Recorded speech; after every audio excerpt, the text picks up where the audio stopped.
Yeah. Alright. Here we are. Quick shilling. Oh, my cat knocked my. I'm trying to knock my monitor off the desk so my camera is all screwy. Alright. Quick.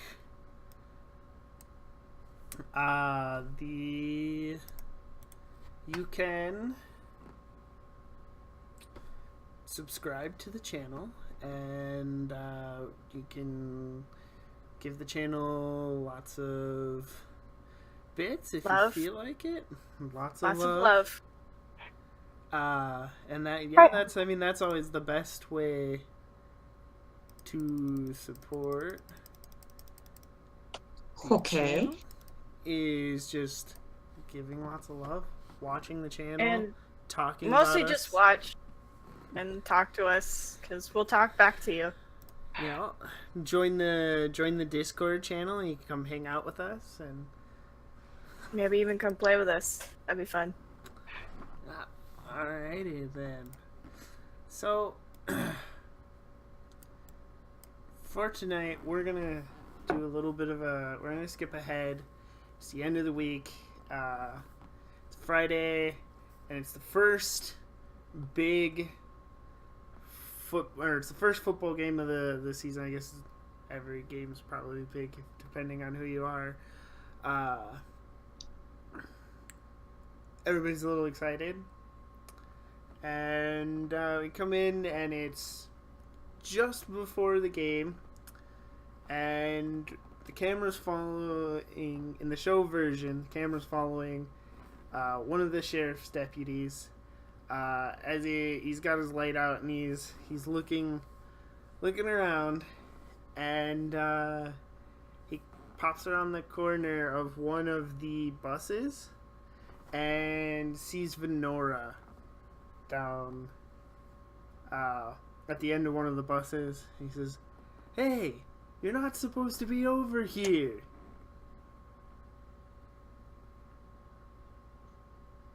I'm gonna run. So, Well, I'm gonna shout, "You're right!" and then I'm gonna run. which direction do you take off running? Away from him. Just away from him, so Yep. kind of towards the school. Forest if possible, but Yeah, because like you could run towards the woods. It's not improbable. So you take off towards the woods, and he, I guess, kind of instinctively thinking you were doing something you shouldn't have, gives chase, and as he does so, the camera pans down around down around to the end of the bus where we couldn't see before, and there is a body of one of the bus drivers laying in front of the bus. He's quite obviously dead, and that is where the jump cut right to the "Welcome to Vonwood" sign with the population, and one more number takes down. yeah. And then of course the show's opening credits open up, and this is where I did it last week for the main members, and we'll do it this week for Ada, because we're playing Fate, so that everybody can kind of know what your aspects, your approaches, your stunts are. That way they'll be able to compel your aspects and stuff. Just go through, tell us who you're playing, what your approaches and aspects and stunts are. Okay. Who starts? Just Ada this week, because you guys did it last okay. week. So Okay. So this is Ada Candela, and she's a monster hunter from a matriarchal line. And she is here in town because her little brother has been slacking. And her aspects. So we're doing aspects and stunts. And your approaches too. Aspects, approaches, and stunts. Okay. So the aspect, her high concept is command is in the blood. Her weakness is she's got a soft spot. And her other kind of generic aspect is that she has seen some shit. All right. She is clever. Let's see. Clever 3, careful 2, sneaky 2, flashy and quick 1, and forceful 0. So she is very much a talky sort of monster hunter, and not necessarily a punchy sort of monster hunter. So, but she's survived this long, so she's clearly doing something right. And then stunts. She's got one that is kind of like word of command. She can give a command to an NPC that must be obeyed. That's once per session. And then she can use clever instead of forceful when attacking when she has the advantage. And that's Ada. And in my head, she looks like Rita Moreno. Fun. Alright, so we come back in and are up more towards the field, and I think what we'd probably see is Narcy would be up there, probably with a couple of her freshmen in tow for the yearbook, trying to get them in line. Well, really, I'm just like, listen, you guys get... Okay, so Narcy turns towards who did I put as photographers for sports? I know one of the twins was. Yeah, I think it was Marty. Because I believe Zach was on the... You put him on the homecoming spread. Okay. Okay, well, regardless, I turn toward them and I go, listen. I know that you hardly care for what goes on in the school, but I promise you, you guys have the best seat in the house. You guys literally have permission to be on the field as close as possible to the football players. And all you gotta do is take really sick pictures of them. There was one time where a photographer got hit in the face with a football. So have fun. And then I send them off into their posts. Okay. Venora, where are you? I don't care for much for sports. So I would be... But sports on a game night is a great place to cause mischief, such as suddenly making unsupervised food disappear. So I'd be like under the bleachers munching on popcorn. Alright. And I guess here's a good chance, because I kind of forgot to do it last week. What does Venora look like? She has blue eyes, pale skin, and gray hair. Long gray hair. But yeah, it's gray. Okay. Narcy, what does Narcy look like? For her, I have a picture of Stephanie Beatrice. She's well known for like Rosa Diaz on Brooklyn Nine-Nine. So long, wavy-ish hair, Hispanic, pretty like tall-ish, and only this time she's wearing like glasses. I usually wear glasses. I don't know where they are right now. Okay, and I think when you jump out to the parking lot where we see a group of adults. If you're watching the show, you would recognize Victor among the group. They all seem extremely stern, and among them is an older lady. What? Give us a bit of a description of Ada.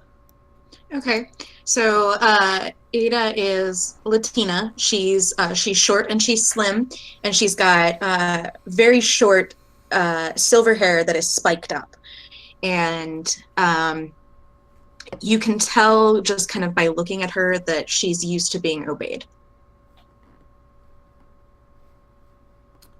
Okay. What are you telling the group? So who else is in the group? Obviously, my baby brother's there, and who else? It'd just be like some random goon type people. Just Oh, your, awesome! like, I have goons. yeah, basically they're just a lot of them are just like your minion types, extras that aren't entirely important. Okay, so You got yourself a trash mob. yes. All right. So I don't know.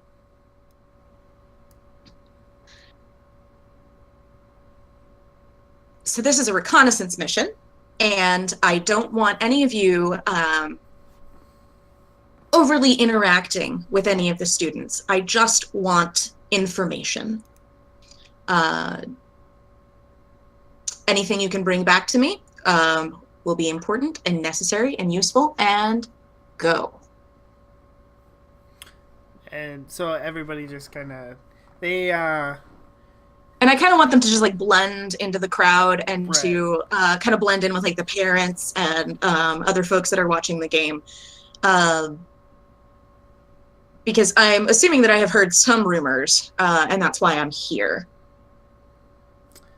Yes, definitely. So I'd imagine they're spreading out among, because people are still showing up. The game hasn't quite started yet, so it's easy to fan out and just kind of blend in as everybody heads up to the game. Do you wait, or do you head up to the game with them? I am going to head up to the game, but a little bit more slowly. And yeah, hoping to catch a glimpse of anyone that I might be related to. All right. So as the team, they were kind of warming up and stretching, so they're heading back towards the locker room to warm up, or not warm up, to kind of talk over the game plan one last time before the game starts, and then they'll make their grand entrance. But as they do, Honor, I think somebody actually spots you. One of the players Under the bleachers? Oh yeah, because as they run by, she spots you. She's actually kind of looking for you. She's gonna run over, and you would actually recognize her because it's Kelly's older sister. Okay. And she comes over and I've been looking for you all week. I just wanted to thank you for rescuing my sister. Yeah, no problem. If you'd like, we should hang out sometime. Sure. If you can ever find me again. Okay, well, I gotta go. And she's gonna take off to join back up with the team. Suspicious. I'm not trusting that person. This bodes I'm well. gonna go find myself a new hiding spot, because clearly this one is compromised. So Narcy, what are you doing? You've left the freshmen to their own devices? And I'm sitting on the bleachers with with Emily, the co-editor of the yearbook, And we're just kind of like sitting together and making sure that like the freshmen are actually taking pictures, because I'm not afraid to just walk across the field to like tell them off. Um, yeah, just kind of like I'm just sitting on the side and like waiting for the game to start, munching on some popcorn.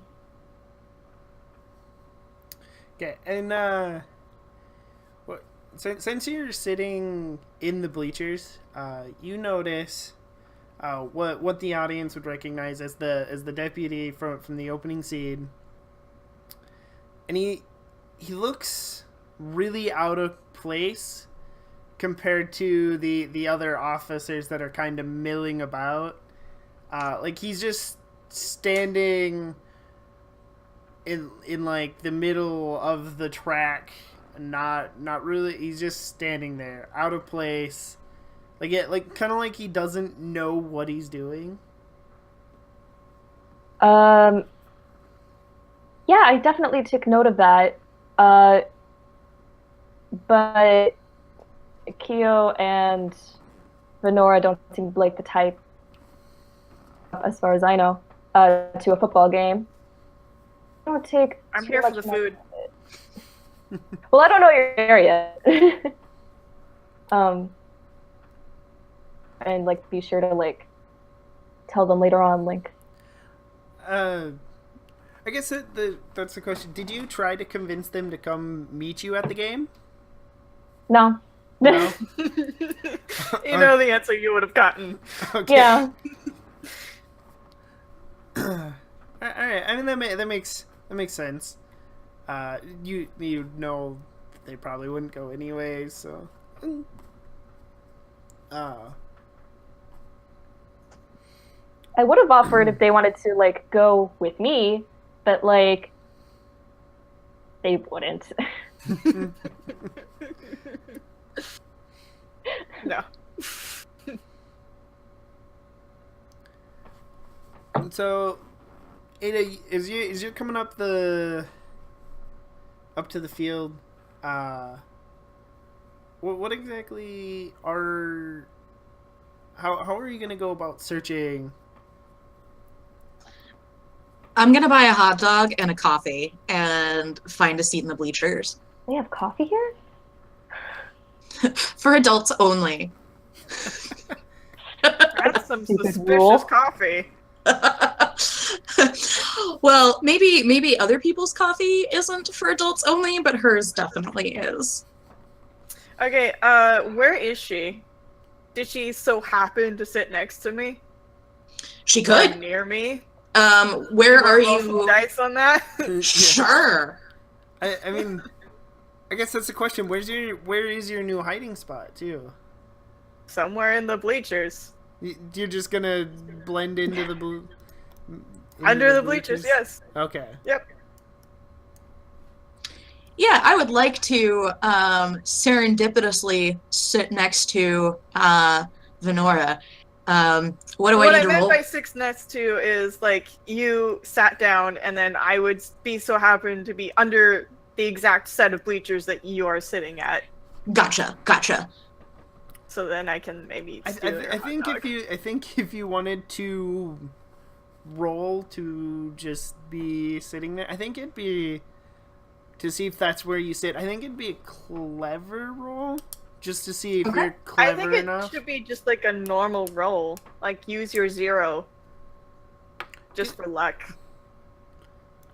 Yeah, I mean, Okay. yeah. If you just bring up the dice roller, you could just do a basic D6 for a fortune roll. Yeah, I think Okay. you're not like a 4 with a 4. You're not like right on top of her, but you're close. Okay. So you would be able to see her at least. See this Venora. suspicious person. Yeah. What do you mean suspicious? I just have a hot dog and a Everyone's not suspicious. spiked coffee. Mm-hmm. Sure. Hey, I don't know who she is, so I'm gonna just hang around until she does something. I think as things progress, and as I'm scanning the crowd, watching my hired goons kind of infiltrate, I will eventually like set the hot dog down on the bleachers next to me. Should I roll a careful or a sneaky to see if I can grab that hot dog? It would be. She hasn't set down her coffee yet, though, has she? I have not. That coffee is in my hand. Okay, darn it. It'd be a sneaky roll, and for this, I'll make the difficulty. You just have to overcome. Well, I'll just have you overcome Ada's careful rating, so it'll just be a 2. It'll just be Okay. an overcome. So, oof. You could spend a fate point to steal that hot dog. How badly do you want that hot dog? How badly do you want to make it happen? Well, I mean, what's the worst that's gonna happen? Really? I mean, right now, just you just don't get it. She picks it back up before you. I'm used to that. It's not worth spending an edge. So with that, do I notice she's there? I don't think she failed badly enough that you necessarily noticed. You might notice somebody walking underneath the bleachers, but Okay. that's not necessarily unusual. Kids do it all the time. Right. Yeah. Okay. So as things progress, as Ada sits down, I think Narcy, you would also now notice the stranger Victor milling about through the crowd. And again, much like the police officer, in a way, he looks out of place because he, as far as you know, he doesn't have any kids in the school or anything, Yeah. and so he's just kind of this gruff dude pushing his way through the crowd a little bit. So he's easy to pick out. Okay. So I take immediate notice of that, and then I try to hide behind Emily, but that doesn't really work so well. But as I'm kind of hiding, I text into this little group chat to Venora and Kyo. I don't know where Kyo is. I'm gonna That, respond. He's AFK. I text that there was an officer that doesn't seem quite like the other officers milling about. He kind of looked suspicious. He didn't really know what he was. He seemed very off. But I didn't think too much of that until I noticed this dude that was at my house for less than 5 minutes, and is like completely like off. I have no idea what's up with him, and no one will tell me what's up with him. And like I just want to ask like what their opinion of it is. Like, does it have anything to do with the hide behind or? Did we deal with that? I guess that's up to you a bit because it was. Well, I'm pretty sure that my family would have dealt with it. Yeah, that's where we left off. Is your family and the pack was going after the hide behind. So I think I'll leave that up to you whether or not you caught the hide behind. Well, I was pretty geared up to kill it, so I had it sent. All we needed was some alcohol, and then it would be dead. So it's dead. All right. Yeah. So the hide behind's dead. But it could. So I would say I have no idea. It's not my fault. All right. Let's see how the rest of this football game plays out. Mm-hmm. So are you're just staying up there in the bleachers, hiding behind Emily? Well, we're Attempting. front row, so I suggest to Emily that like we go farther up into the bleachers, and I don't wait for her to like ask me any questions. I just take her by the arm and I just like, come on, let's go. Yeah, as you knew that, she just, what are you doing? Why? matter. Just. I think that we'd have a really nice like bird's eye view from up there. It's fine. Okay, yeah, I mean, eventually she'll listen to you. Like, especially if you just keep going without her, she'll just follow. I guess Ada, how far up the bleachers are you? Are you towards the bottom? Are you up towards the top? Probably about halfway, because I still need to be far enough down that Venora is underneath me. Yeah. You don't have to. You can move if you want. Well, I'm assuming Venora could also easily scale. I can easily climb that too. Yes. yeah. If I and really I would want not your be, hot dog. Yeah, I was about to say, know. and I would not be expecting hot dog thievery from like a height. Yeah, no. Okay, let's say I'm about halfway up. Okay. Let me see here. Actually, I think I'm gonna have you roll me a careful roll. Me? Yeah, you. Okay. Roll me careful to see if you see Narcy. I think it'll be a 3, just because there's a lot of people in the bleachers and stuff. See if you notice her. All right, let's see if this works. No. No. Do you want to try to re-roll? Spend a fate point to do that?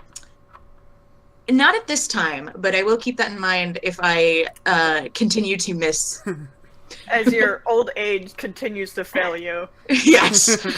She's not wearing her glasses. It's fine. Where are her glasses? She needs them for distance. The game hasn't started yet.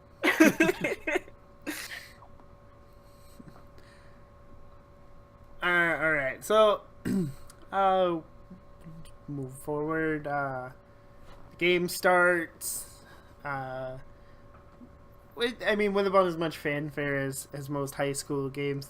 Once it gets started, a few people are interested, but mostly it's just the parents with kids in the game who are ratfully paying Really attention. supportive. Yeah, really supportive. And maybe be living vicariously, but who knows, really? Exactly. Tomato. Yeah, basically. And I mean, nothing much is happening around you. It's mostly the same old thing. A lot of students running back and forth. Venora, if you're still under the bleachers, there's a lot of younger kids running around. I move away from those bleachers. I don't like the loud noise. Okay. So do you leave the bleachers? Go find a hill to sit I go on or find something? different bleachers. You just want to go to the other side, like the visitor It's side? more quiet, yes. Okay. Maybe ones that have like the least amount of kids. You'd have to make the trek across an open field. I mean, No, 'cause I'll go around. You can just follow Well, yeah. the track around, and you would be a little more in the open, obviously, than when you were in the bleachers. But there's plenty of people that, unless somebody's actively looking for you, they're probably not gonna notice Okay. you. I'll just pretend to be casual until I reach my spot. All right. Narcy, you would notice that you don't see the awkward officer at all anymore. He's just gone. As the game starts up, he's just gone. I immediately text the group chat again, being like, "Hey, he kind of disappeared. I'm looking around. I don't see anything. But I do notice a kind of air of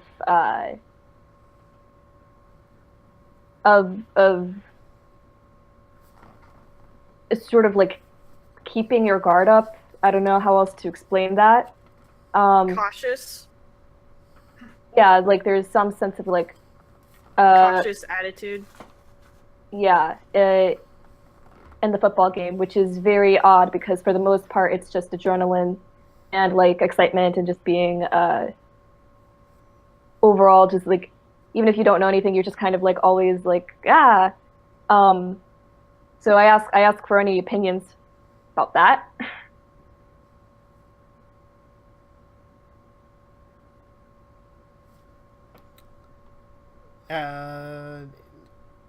Do you want to? Do you reply at all, there, Venora? I think you might be. Oh, Oh no! Oh, hold on. What about now? Okay, Okay. there you go. Sorry about that. I said, I asked her what, Okay. she thought. Because I don't have any opinion. uh, What is it that you're thinking?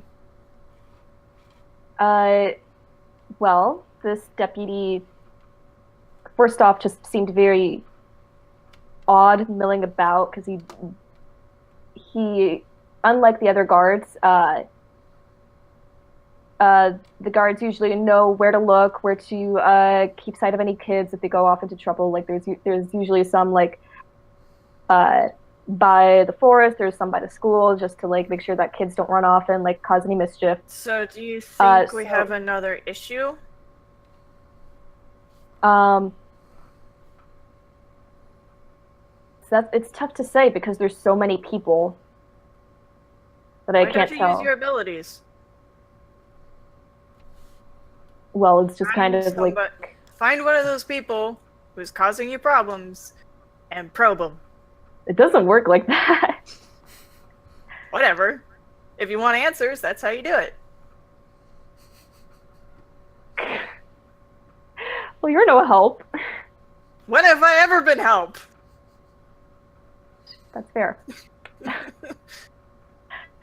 Um, so I get up from the bleachers and I tell Emily that I'm just going to like use the restroom and that I'll be right back. And I just kind of scout around the bleachers. I go like kind of step by step, try to like find if there's any odd ones out until I get into halfway down the bleachers and there's one person in that row that has their guard up and it seems like they're looking for something. So I look over and I notice one woman in particular that I've never actually seen before. And I've met a lot of students and a lot of their parents because I'm the yearbook editor. I know almost everyone. So I take note of her, and then I head back up to my spot in the bleachers. And I just kind of like watch her for the rest of the game. Okay, do I feel that I'm being noticed? I guess are you just no see are you just like feeling out for emotions, or are you like trying to deep dive? Or are you just kind of Just kind of feeling out like general emotions. I mean, if she's just feeling out for general emotions, I'd say probably not. You might notice somebody Okay. staring at you. Okay. But you probably But you that's wouldn't. not out of the ordinary, really. Right. But other than that, you wouldn't feel her like probing your mind or anything. Okay. But yeah, if I do happen to catch her eye, I will kind of raise my coffee cup and drink. All right. Venora, you get over to the other bleachers, the visitors section. It's just a smaller section of bleachers.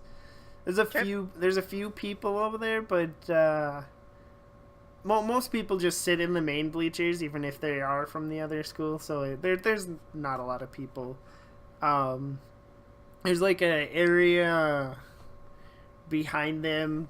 Not really a hill, but it's like just like a little spot where a lot of the kids try to get away from their parents, but it's back way behind the bleachers. So if you're just hanging out underneath the bleachers, you're quite a ways away from all that. Is there anything specific you're looking to do over there, or just hide out? Generally, how old are the kids who want to get away from their parents? I'd say most of them are probably in your about your age. I mean, there's obviously a few of the younger kids, but most of them are Alright, playing in I'm other going areas. to scan to see if there's any delicious food to be had, and if not, I'm going to sneak over to the group and stare at them from a long distance away.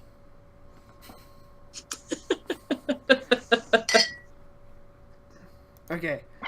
As you do this, you see one of your math teachers. I forgot his name already. Mr. Hayward. He's coming out of the woods. Sort of off in one direction. There's like a little hole in the fence that you can walk through.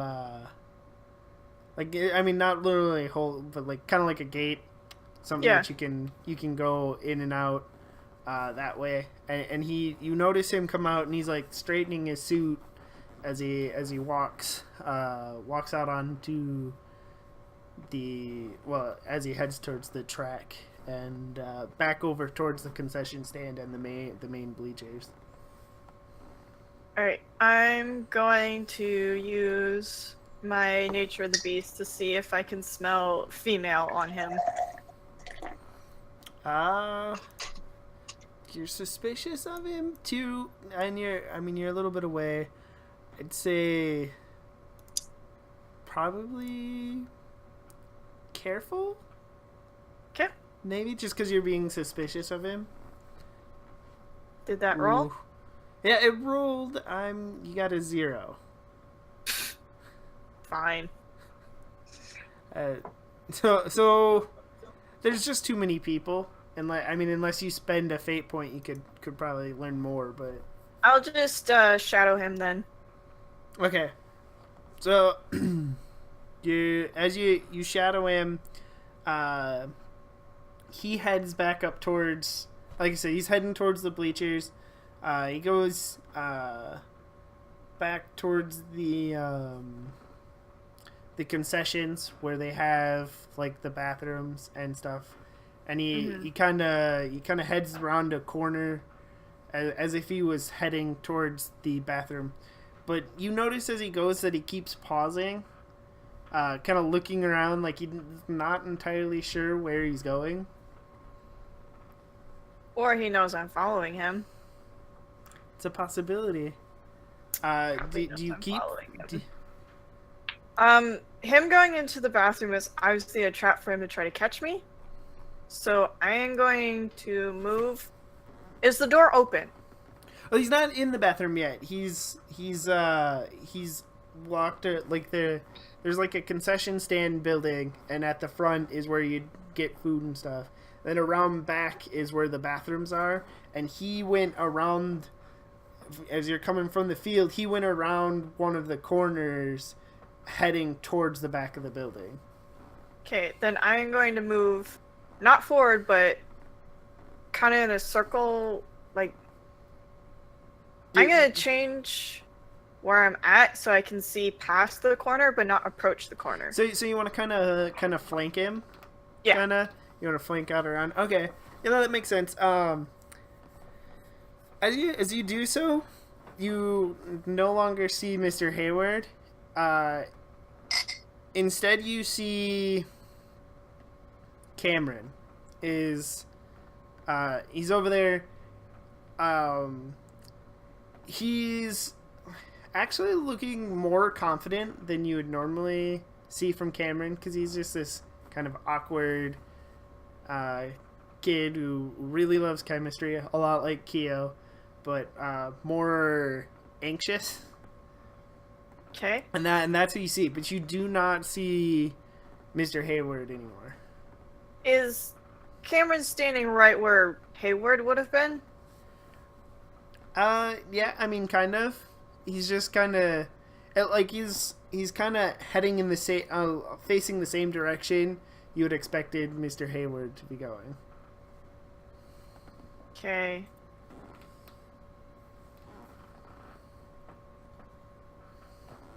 I will slowly approach. What are you hoping to accomplish? I guess, are you doing this? Are you trying to sneak up on him? No, I don't like talking to people or confronting people, but I feel like I need to ask him where the math teacher went. So I'm just taking my time. Okay, so you're just hoping to accomplish. I'm hoping he notices me before I have to say anything. Okay, so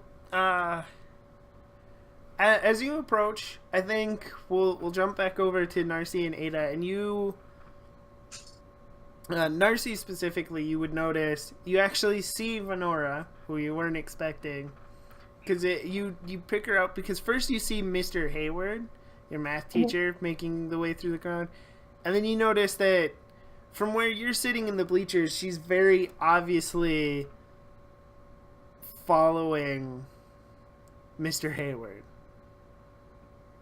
Okay. Oh, go ahead. Were you gonna give more information? I was about to just kind of like. No, go for it, and then I'll. Okay. I immediately stand up. I tell Emily to be in charge of the freshmen. Walk down the bleachers, and I follow. I try to get to where Venora and Mr. Hayward are. Okay. At this point in the game, you definitely notice Narcy seems to be behaving a little weird. I mean, earlier you seen her like duck behind her friend, then rush up the bleachers, and then she comes back down, goes back up, and now she's rushing away again. So I definitely notice her. Yeah, you notice her. You might not immediately recognize who she is, but you definitely notice she's probably gotten taller since last time I've seen pictures. Exactly. But you definitely notice that she's seems to be acting a little out of sorts. So regardless of whether or not I recognize her, there is a person of interest acting suspicious. Exactly. So I'm going to follow that person at a leisurely distance, finish my coffee, take a bite of the hot dog, keep walking. Well, does the hot dog still exist or has it been stolen? No, the hot dog still exists. You still have Okay, it. the hot dog still exists. Yeah. Excellent. All right. So I will, use the hot dog as cover and just, meander while eating a hot dog and try and get into the same general vicinity as Venora and Narcy. Okay, so we'll jump back to Venora. You approach Cameron, who turns around, and he acts startled, but you're not entirely sure that he's actually startled. Like, he just kind of does the thing, like he's like, "Oh, It seems hey, pre-coded. right, yeah," and he's like, "Oh, hey, Venora." Have we actually ever met? I don't think you probably. I've seen him, but we haven't actually said hello. Yeah. So why should he know my name? Yeah. You're right. He probably doesn't know your name. So he just turns around. He just. Oh. Hi. Hi. Can I help you with something? The math teacher. Did you see him go by? Which math teacher? Which one is he? Mr. Hayward. Hayward. Oh, I didn't think he was over here. I didn't see him. Can I use my nature of the beast to smell for Hayward? Yeah. I guess here's the question: do you want to try to check Mr. Hayward and use your stunt, or do you want to roll just to see if you can smell him over here? Just smell him. Okay. I think basically clever would probably work. Clever or careful? Oh, But, I want to roll mean, my careful. Okay, if you Not my want to, clever. yeah, if you want to roll careful, you can do that because I feel like it's either or. You're either out, you can either outsmarting him or you're checking if he's lying. So yeah, with a 3, you definitely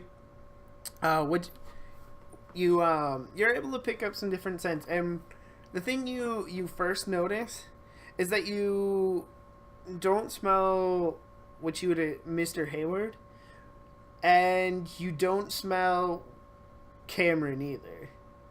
Like from when you've passed him in the halls or he's been near Keo as you're talking to him. Mm-hmm. This is not the person standing in front of you does not smell like Cameron. Okay, I'm gonna look at him dead in the eyes and ask, why are you lying? And that lying, what would I be lying about? You.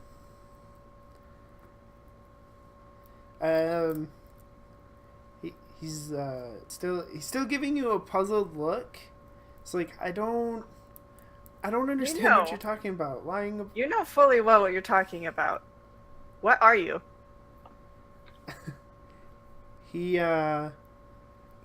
Cameron looks at you. He cocks his head to the side and he smirks.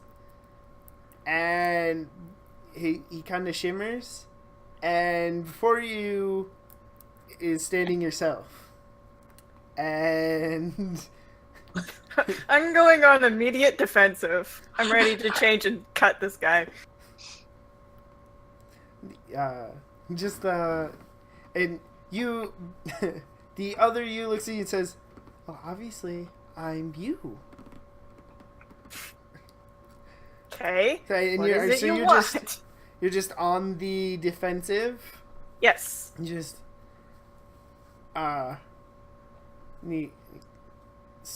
still smirking, just kind of, we'll finish this later. And they're going to turn and they're going to take off running. Back. I'm gonna chase him. I'm Okay. chasing this person. Let's see here. Oh, that's the wrong one. Let's see. Roll. I think. Yeah, roll quick to see if you can keep up here. So that is definitely. The other person isn't quite as used to your body as you are, and they get the jump on you, like they take off running first, and so they're at first they're beating you just because they got the head start, but you close the cap, and While I'm chasing him, can I memorize his scent if he has one? yeah, you can Okay. totally do that. I mean it's something you're used to doing from just learning how to track prey and stuff. You're pretty used to doing it, so it's definitely something that you can easily do as you're chasing. Okay. So I'm gonna memorize his scent as I'm chasing this guy down. Well, when you catch them, what do? Do you tackle them? Do you just? It grab depends on where we're at. Are we in the forest? From where you're at, you're kind of getting closer to where the woods would be. Like, I mean, there's quite a bit of grass between where the concession stand and the bathrooms were and the woods. So you're approaching the Is woods. he headed towards the woods? That's exactly what. Okay, I am going to let him think he's winning. I'm gonna keep up a good pace, and then once we're in the woods, once I'm able to jump get the jump on him, I'm going to change and jump on him. Okay. As you do this, I think right about there is when both Narcy and following not too far behind, a bit behind is when Ada as well. They kind of both turn the corner, and they see you Booking it. looking it after this person. They can't tell who the other person is. Okay. Narcy, this is concerning to you because you don't quite know what's going on, and your friend is chasing after someone. Ada, you would recognize that Venora is a Mohan, which likely means that she's probably a werewolf.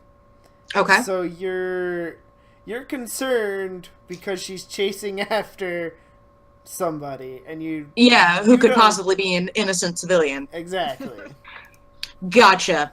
All right. Cool. Let's go have a look-see in the woods. Are you gonna follow as well, Narcy? How far away am I from Venora? At this point, you would be. She'd be quite a bit away because she's off closer to the woods than you are. You're still back more by the concession stand. Okay. How far away am I from the tree line? I'd say probably about 10 feet at this point. So I mean, you're So enough to be hidden. yeah. I mean, it's more Okay. like they can just see your shape almost, and they can. I mean, Narcy's pretty Okay. familiar with you, and she can recognize you. And I would I assume. just, like, if I'm thinking more like someone I don't know, like one of the students is walking by, they wouldn't, like, be able to just look in the woods and, oh, hey, look, there's a werewolf. Oh yeah, no. They wouldn't be paying that much attention to the woods either, unless they're Okay. trying to sneak in there. Mm-hmm. Okay. Just double checking. Sorry, go ahead. So I just kind of walk closer, and call out like, Venora, what's going on? I'm not really expecting an answer, but like, I just walk closer to the tree line as possible, and as soon as I recognize that she's like wrestling something, then I run in toward her. Okay, and assuming that Ada's following you as you go to the street, you'd probably start to notice that she's definitely following you now. Before, she's just a person in the crowd behind you, but now she's definitely following you across what is kind of a field between the concession stand and the woods. So Okay. Yeah, not really hiding it Definitely annoyed anymore. with that. right. Narcy would definitely be annoyed with that, but the first priority right now is making sure that Venora doesn't like die. So I run toward her, and I want to say that I can see that she's wrestling herself literally, and I just kind of stand there, and I'm just like, oh my god, we're in that episode of like a paranormal show, aren't we?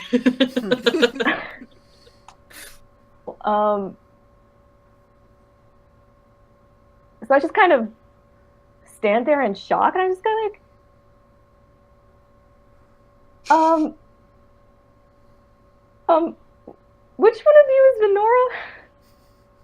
I won't reply to that because that's stupid. The fake one's gonna reply. It's like, oh, it's me. It's like, yeah, whatever. I don't care. I'm gonna rip out your throat. One of So them that- is definitely got claws and fangs, and the other just looks like normal Venora. So Well, yeah. But like they're one of them is definitely a double. I don't know how well advanced they are in like being able to turn into a werewolf or whatever. Uh, so I think uh, I don't even know which kind of emotion I could try to look for even. And especially because both of them look essentially they look like the same person. Um, I wouldn't know which one to use my stunt on. Um, how far away is Ada at this point? Because I'm just kind of like thinking through everything. I mean that's up to you, and how quickly are you trying to get across this? I think she's about 10 to 15 feet behind Narcy. Okay. So as I come into sightline, is this something that I have encountered before, this particular type of double? Would that be a clever roll? Yep. Yeah, definitely a clever roll to see. Or my mouse could be asleep. That's cool too. All right. What does a 4 get me? A 4 would get you the at least a little bit of information. You probably haven't encountered it before, but you definitely read. Do I know what it's not? Yeah. You would actually know that it's likely just a basic doppelganger. Okay. Of some sort. Mostly because you know that one of them is definitely appearing to be a werewolf, and the other is appearing to just be a normal human girl. And so, in what you've read about your average doppelganger, they can't, if they're mimicking a supernatural target, they don't have the supernatural abilities. Exactly. Isms. Okay. Do I happen to know any weaknesses? They don't have like a specific weakness there that's any different from most shapeshifters. So things like Wolfsbane are usually work really well. Otherwise they're mortal. So I mean, if you just shot it, it'd probably die. Okay, well, I'm probably not going to shoot it. I just got here.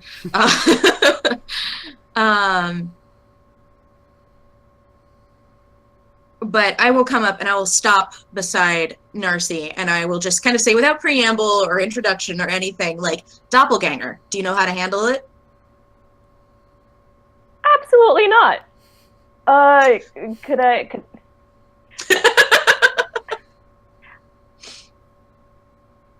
like, best bet is to like roll to like be able to split them up, but one literally has their claws out. Yeah, I guess. Venora, what are you doing? Are you openly? I'm trying my best to pin it so that I can ask it questions. Okay. Well, how are you trying to pin it so we can determine what to roll? Are you just trying to use all your strength? Are you trying to outsmart it? I'm trying to outsmart it. Okay. So if you're gonna try to outsmart it to pin it to the ground, that would just roll a clever. All. Okay. I couldn't use quick on that, could I? I mean, yeah, you could. I mean, if you want to forego outsmarting it, and then instead you'd just be taking advantage of an opportunity to. Yeah, that's pin it to the mostly what ground. I'd be doing. Just Okay. any opportunity I see is taking it. Okay. Yeah, and then I'm gonna roll. It's forceful, so we'll see. Yeah, you win. You pin it to the ground. Okay. What do you want to ask it? Why are you here? Why wouldn't I be here? There's lots of fun to be had. This is true. But why? What's your goal? Goal? Yes. Why would I have a goal? You never know with creepy freaks like you. I'm just here to have fun. Maybe sow a little chaos. I have no ulterior motives. Why do you want chaos? Chaos is fun. Makes things more interesting. How far do you intend to sow this chaos? As far as I can. As far as point. you let me. To the point of making people kill each other? Now that sounds like a lot of fun. You see, we can't have that. I can let you live, but you can't be doing those kinds of things. I don't see why not. Explain what you just meant by that. Why wouldn't I be able to do it? I obviously Because- can. I obviously already have. Oh, great. Alright. Well, you know what that means? That means that we can't allow that. Either you agree to never come back, I have your scent, I'll know that you'll be back, or I can kill you now. When you say that, it's gonna try to throw you off because you just threatened to kill it, so it's gonna try to throw you off. So I'm gonna roll forceful Okay? for this just to kind of power you off. How do you want to defend that? Intimidation. Intimidation is generally forceful, or you could possibly roll flashy, depending on how you're doing it. I can't do flashy at all. I don't see how I can use careful in this situation. I mean, there in theory there'd be ways. I mean, I guess I could jab its weak point. Or my weak point of the stomach. Yeah, I mean, careful would just be. Did you align? I guess that'd be a quick. Yeah, I mean, there's quick. If you wanted to roll careful, it's a possibility. You could basically just be saying that I pinned it. You know, you'd be rolling to see if you were careful enough to align your weight properly, be balanced, so that you wouldn't just get thrown off. Yeah. Okay. Yeah, I mean. Ooh.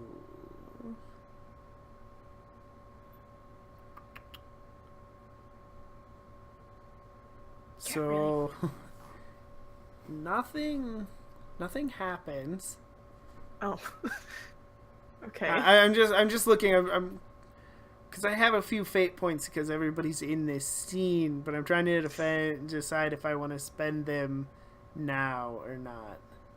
And I think While you're thinking about that, I'm gonna turn to Narcy and say, the Mohan, is it one of yours? Yeah, she's a friend, I guess. I don't know. She doesn't really like me. Okay.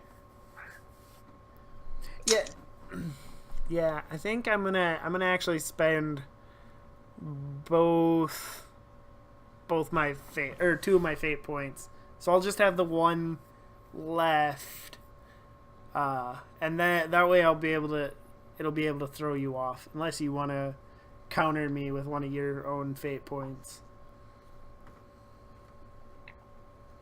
I'm wondering if it'd be funner to keep it down or end up biting it in the ankle to keep it. Like, I really want to bite.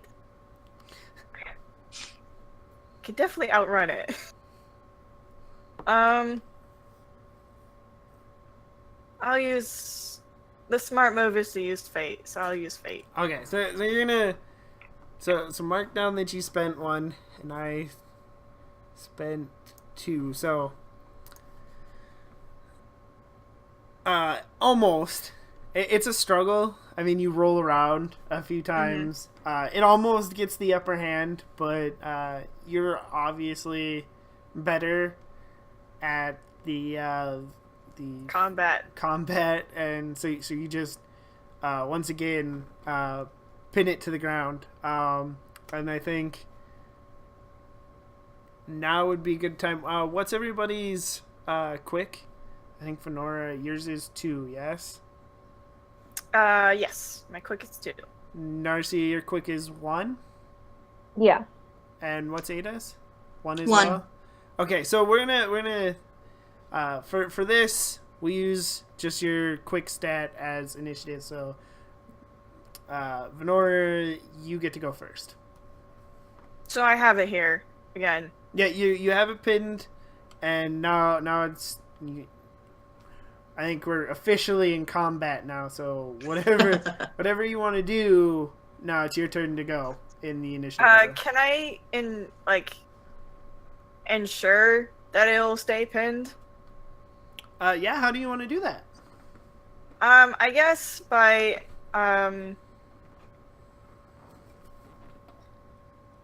aligning my body so that it can't move, pretty much.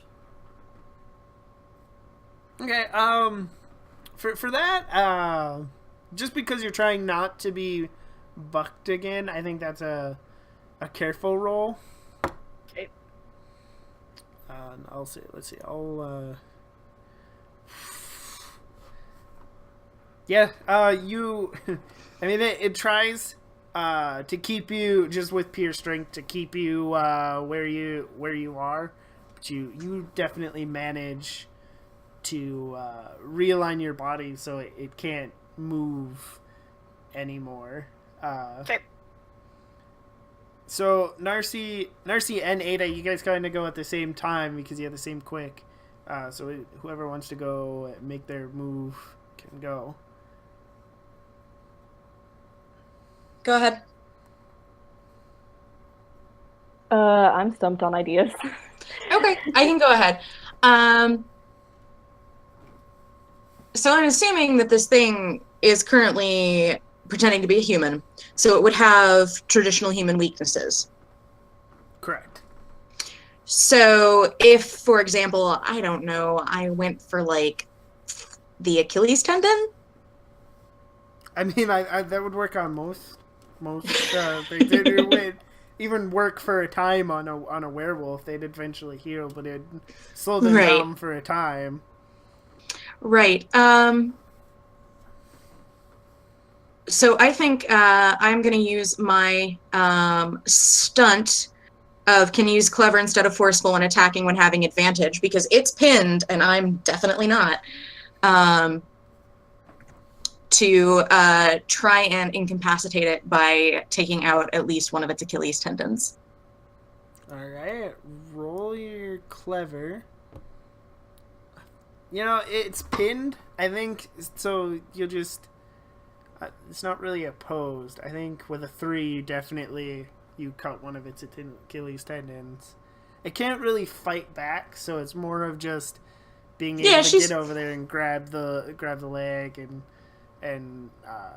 slice the tendon. I'm assuming what she does is she like takes the last bite of her hot dog, walks over, draws the knife out of her belt, and like bends down and slashes.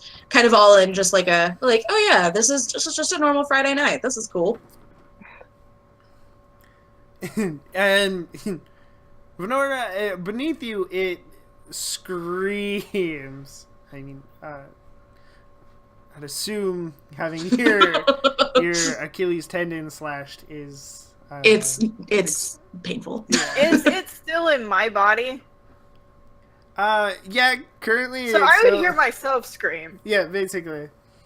Great. Thanks for the nightmares.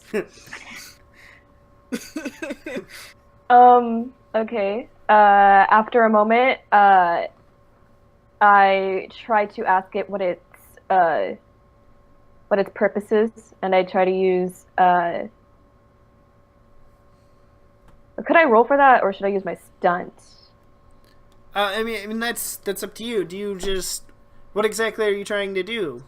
Are you trying to? Oh, what is your? I want to look at the wording of your stunt quick here. I want it to be. Do you just want to know what it's feeling, or are you looking to do something a little more aggressive, like make it feel a certain way, like you did with the gun? Really, I just want answers at this point. You cast the compel truth spell. Yeah, I'm trying to figure out how to like make that work with this game. If only we had Kyo here. Yeah.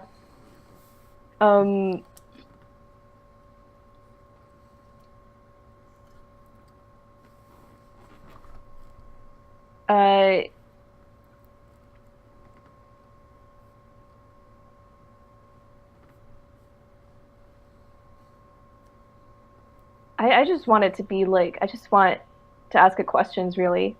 Okay. You could do like we did last time and make it concede. Yeah, I mean you could definitely make it concede. You can't directly speak to anybody you link with, right?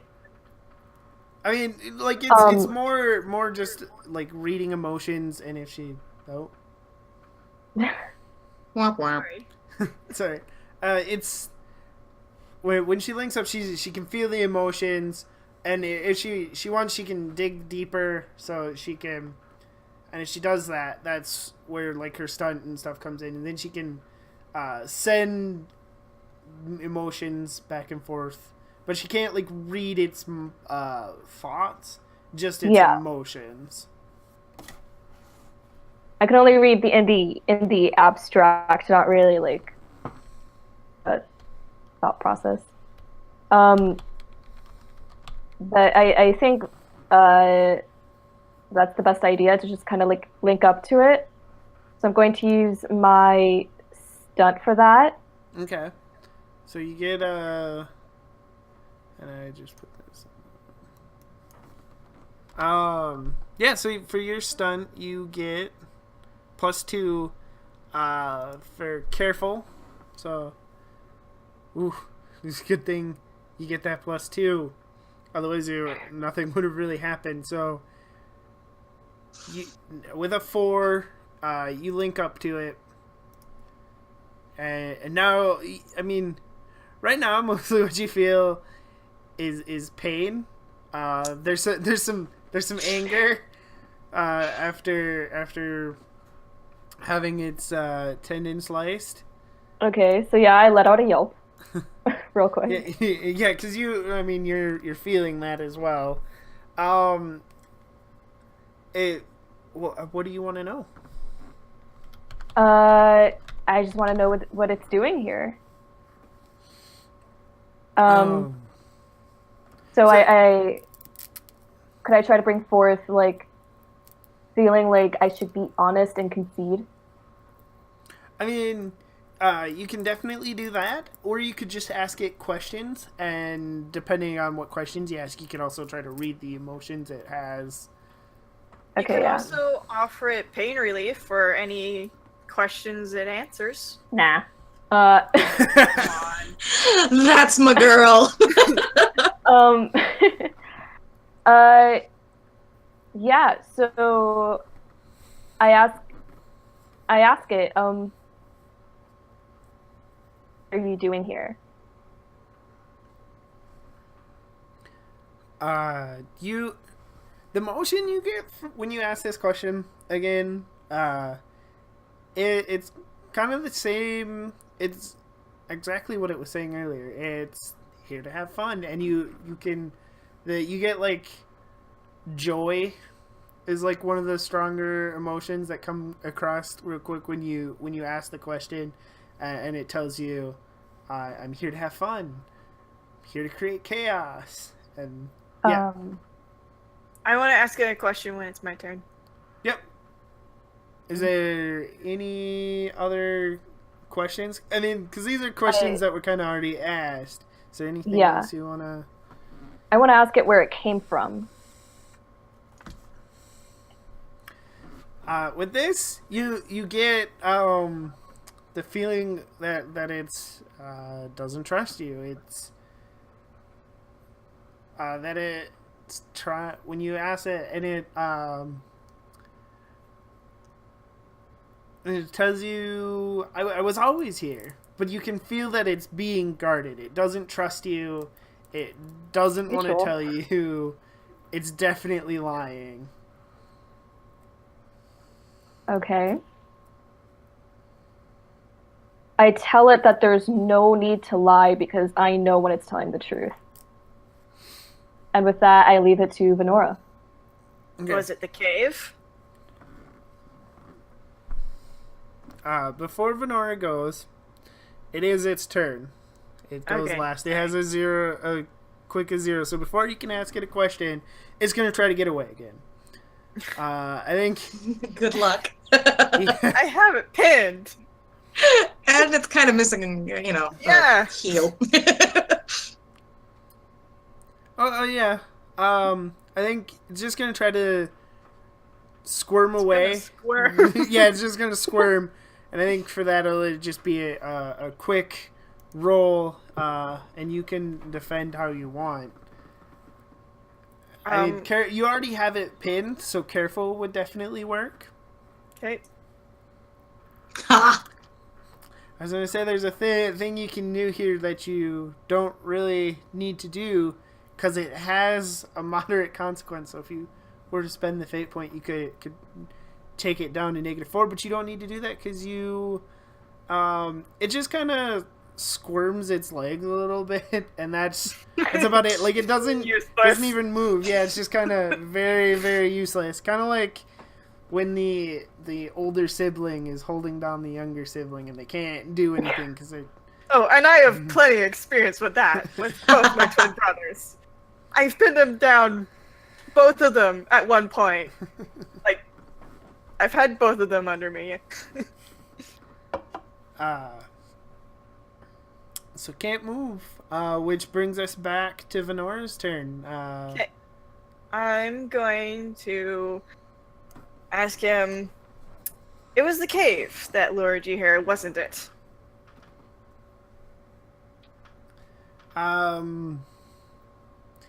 There's a little...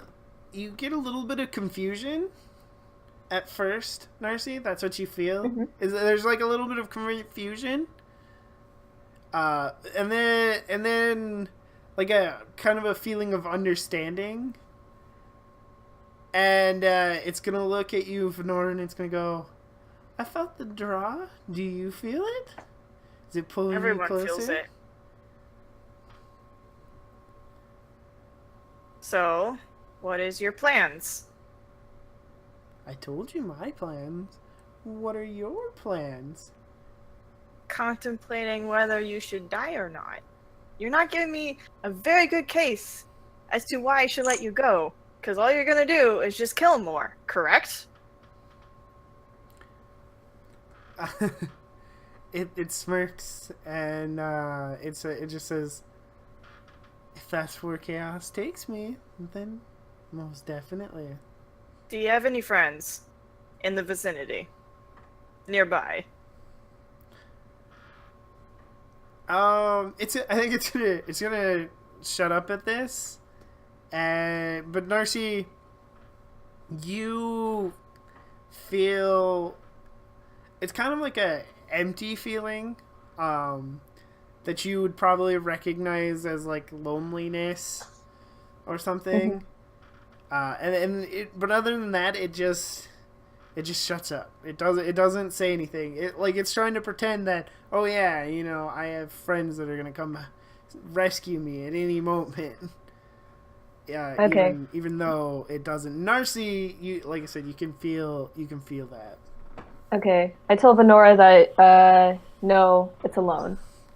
Then I'm gonna say, I'm not taking my eyes off him, but I'm gonna say, all right, take a vote. Tell me if I should kill him or not, because I will. I'm down to kill him. Tell me if I should or not.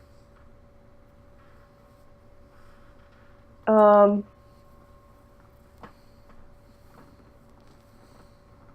I mean, I don't hold any like I don't have any attachment to it whatsoever, aside from like the emotion that I. Never mind. That's a bad choice of words. um, uh, I want to say okay. Actually, I want to say no. At least not for a while, until I can unsync all the emotions. Of course. Because I don't want to die either. But once you're out of its head, I can sink my teeth in. Sure. Go wild. Okay, tell me when you're ready. 2 questions. Okay. 1, are you prepared to have this death on your conscience? It's evil. Killed more than I have. It looks Has exactly it like killed? It just said it did.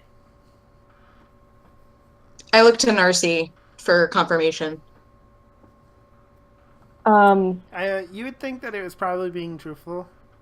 Okay. As a matter of fact, if you wanted to scan the area, you could probably confirm that. Okay.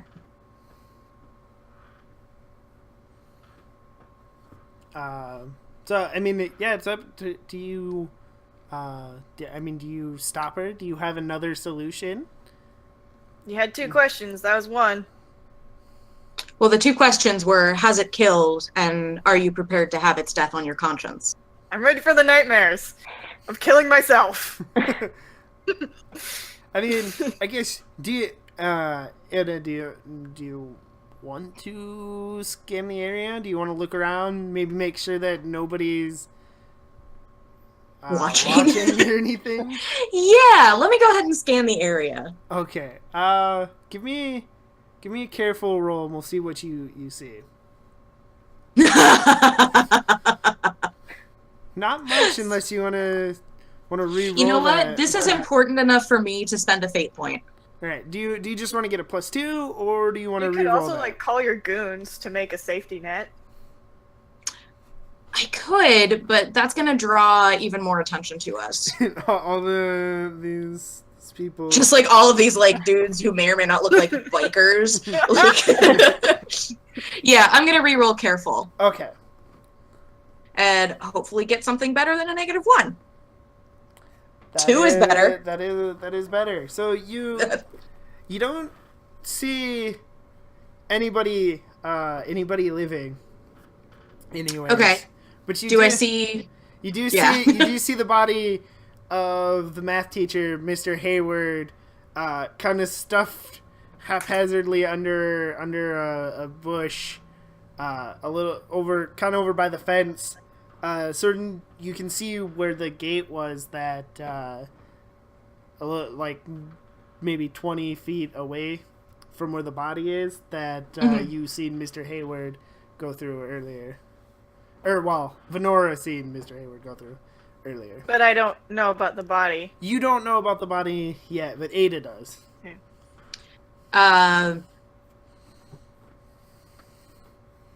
She'll just nod and she'll say, kills confirmed.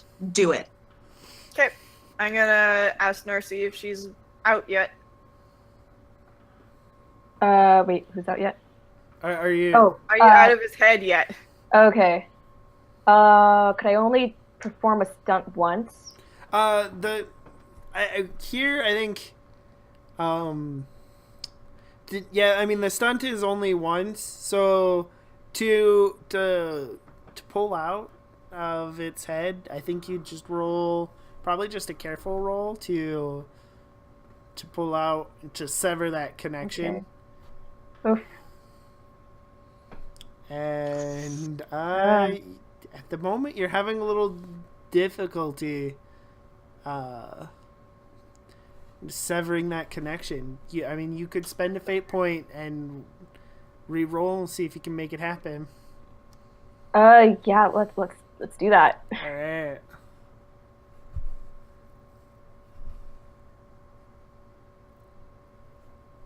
Yeah, that's better. But I think you kind of you tie the difficulty here. So basically, like nothing bad happens. You're not entirely out of its head, but like, whereas with the -1, if she had just killed him, you definitely would have felt some side effects. Tying it, if she were to kill it now, you wouldn't. There wouldn't be any. Like there'd be consequences. Yeah, there wouldn't be any consequences. Yeah. Okay. That's Just the word. nightmares all around. Yeah. So it probably just like would feel really sharp pain and then nothing. Yeah. But did you give me the go-ahead yet? I would be pretty unsure of myself, but I'd be like, just go for it right now. Just go. Do it now. Rip the Band-Aid I off. am going to, using my Nature of the Beast, I'm gonna use my fangs to rip out its throat. Oh. Rip out my throat. Completely sever that. All right. Just roll forceful to see how well you do this. You're tied right now, so I will spend a fate for that. okay. So that gives you a +2, and so you win, but you don't kill it. So you clamp down and you don't really break the skin, but with a 2 you deliver it some more stress, so it marks off its three stress box because it doesn't have a 2 anymore. So it's I mean, it's not doing well. I mean, it's got the moderate consequence. Most of its stress boxes are full up. So I'm gonna continue to try to tear this throat apart. yeah, and you're just rip the skin. okay. Roll your forceful again. Not as sharp. This is not as sharp of a quick pain as I was hoping. So here's the thing you could do. You could spend the fate point and you could tie.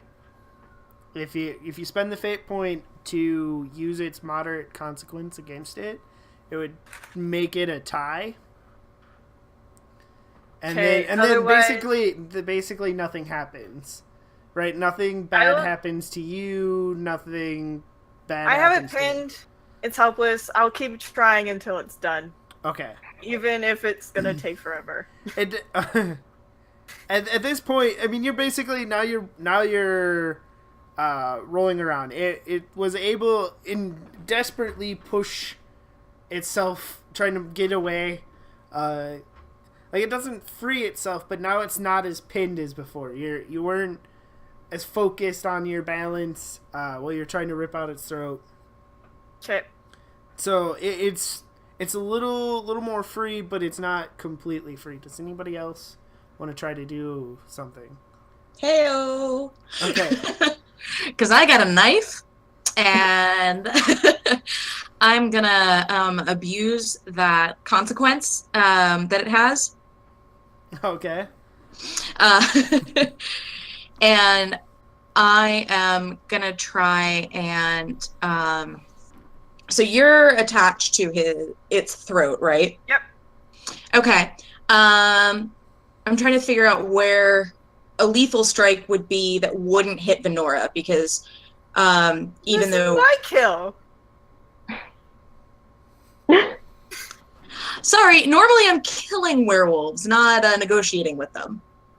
That's fine. If you want to do it like that, that would be. I mean, you're carefully just trying to stab it so that you don't hit Venora. So Okay. So I'm not trying to kill it. I'm just putting it in a position to die easy. Okay, yeah. So if you're just dude, just be careful to try to stab it. Okay. So Nope. that's a -2. You wanted to spend a fate point to use that consequence against it. Yes. I did, yes. So it's a -2 versus a -1. Okay, so that fate point was a freebie, right? No, you'd have to spend it. That wasn't a freebie. Gotcha. But do you? I think you still have one more. You only spent one earlier, correct? Yeah. I'm gonna leave it at 1 for now. Okay. I like holding 1 in reserve. So I think basically you just kind of you Get in the way. Yeah, I mean all the tussling and moving around, you just can't quite get. Yeah, just kind of. Did I pass out yet? I really hope I'm passed out. I mean that's up to you. Did you pass out? Considering that there's no side effects, I feel like I'd just be kind of like on the ground and just like writhing and in an intense amount of pain. Okay. And it just won't stop because it takes forever to kill this thing. Venora, do you wanna try to do more damage to it? Yes. There you go. That is certainly better. Slowly So- killing myself.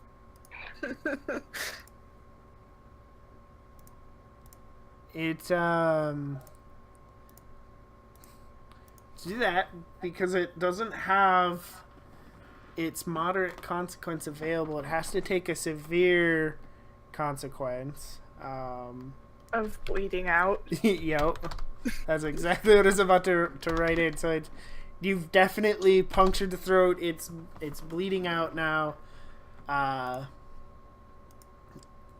I don't think you can really do anything more than desperately try to get away as it's dying. So if you want to try to finish it off, you can. I would very much like to. All right. So do I roll? Yep, roll again. See, and it's just desperate. So we're tied.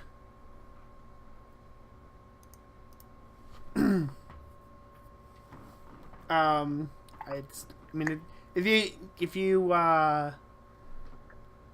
spend a fate point, you can get a +2, and you'll deal that mild consequence, and then it won't have any more consequences that it can take.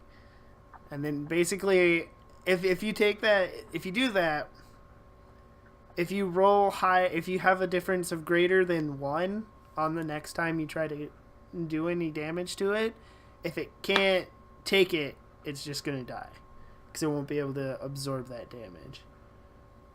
I guess. Okay, so we'll give it its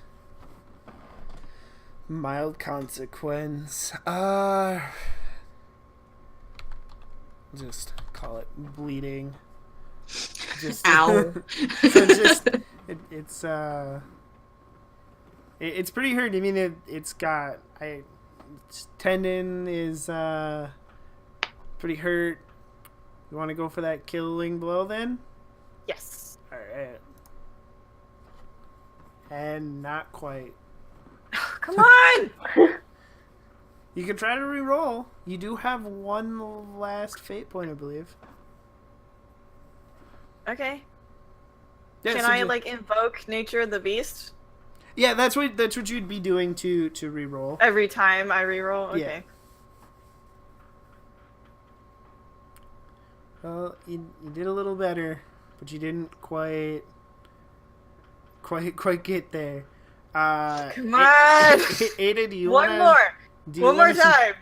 All right. One more time. I'll let you. We'll go for it. Not quite. It's getting real Oh my desperate, gosh! and it's really bucking now as it's bleeding out. Ada, do you want to try to put it out of its misery? Well, Can I'm I- assuming that Venora like growled at me last time I tried to Oh, yeah. stab it. Yeah. So That's, I'm gonna stay back. I've got my knife at the ready in case it does make an escape somehow. But like Venora needs to finish it, and I'm staying back. Okay. When it dies, though, I'm taking tissue samples. Can I try to re-roll a careful so that I can unsync from this thing? Yeah, definitely. If you want to do that, go for it. No. Oh There's still no like real consequences other than that you still feel it. I'm not gonna. You got away from that earlier, so this just is saying that no, you're not getting away. I mean, you have fate points, so you could try to re-roll and get up there, or it'd be two fate points to get a. I know the attribute. I'm improving if I ever level up. It's gonna be my forceful. Yeah, no, I'm just still writhing The there. throat ripping skill. Yeah. Okay. Do you want to You'd be try better at one that. more time before we go to break here? Yeah. All right. Oh my god. Give it to me already. Unfortunately, I think it's just too desperate. I think, but as you're still tearing at its throat, and I mean it's bleeding out, so eventually it's gonna die anyways. We're gonna go to a quick 10-minute break. We're a little past our time here. Okay. I was hoping to finish the. Me too. Fine. Why won't this thing die? Just die! All right, we'll be back in 10 minutes. So see you guys then. Right. All right.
Just as a heads up, if you hear any weird background noise on my end, it's my ferrets having a disagreement.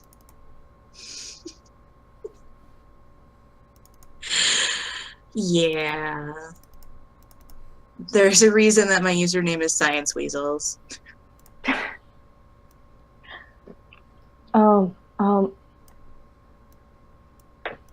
Silence weasels. Okay, I just wanted to let you know that your lipstick is really cute. Oh, thank you. Also, hi, I'm Nori. Hi, I'm Carter. Carter. And I use they, them. Oh, me too. Okay. Well, though recently I'm using more like they, he, but no one's really picked up on the he part, so I'm like, okay. I don't Do you mind. have a preferred one for like casual gaming? Not really. Also,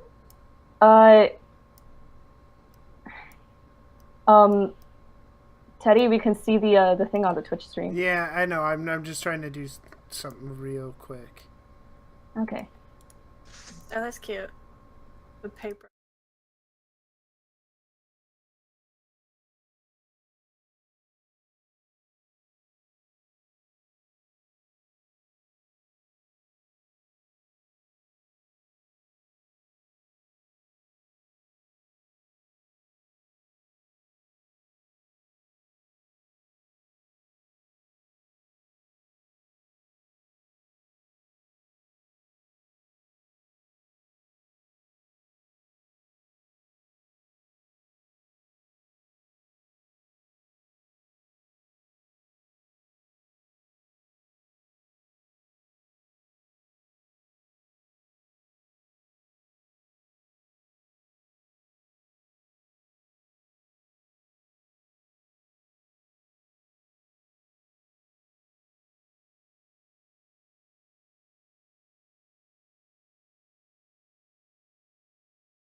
Alright.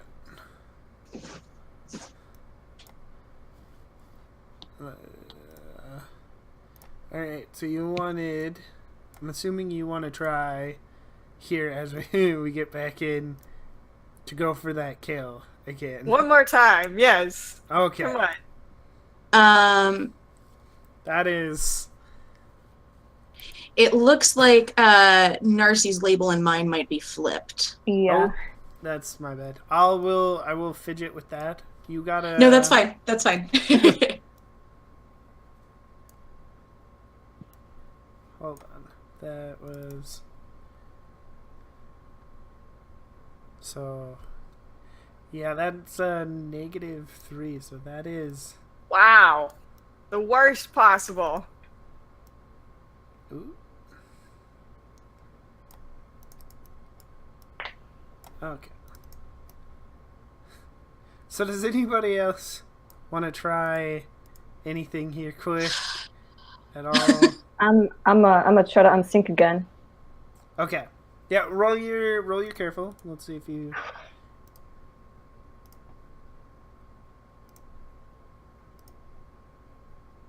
I'm tired. Oh, it's this has gone on longer than I thought it would because it has just been. Yeah, it just keeps going. So, I have a question about how assisting works in Fate Accelerated. Is it a thing I can do? Yeah, you can.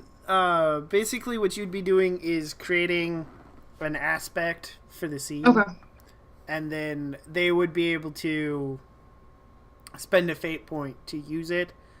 Or if you roll well enough in creating the aspect, they could get free uses. Okay. Of that aspect. Okay. So I would like to roll clever for having been prepared enough to bring a knife, and I want to make that knife available to Venora. Okay. Either as like an additional threat to calm down the doppelganger, or as something to be used as like an additional plus for Venora's attack. Okay. So Yeah. does that work? Yeah, that works. Cool. Rolling clever.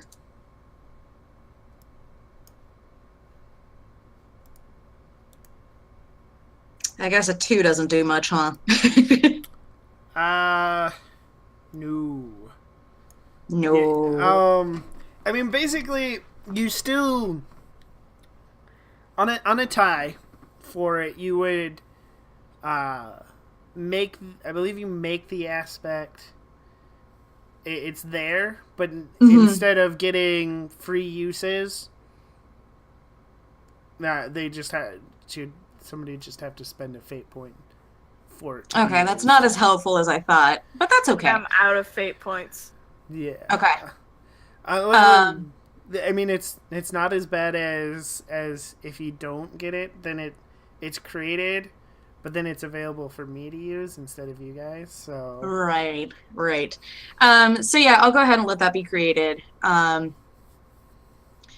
I guess there's something else I can try next time if this continues going on. okay. Being quick wouldn't help this at all, would it? It's only forceful. Well, I mean, it depends on. I mean, that depends on you.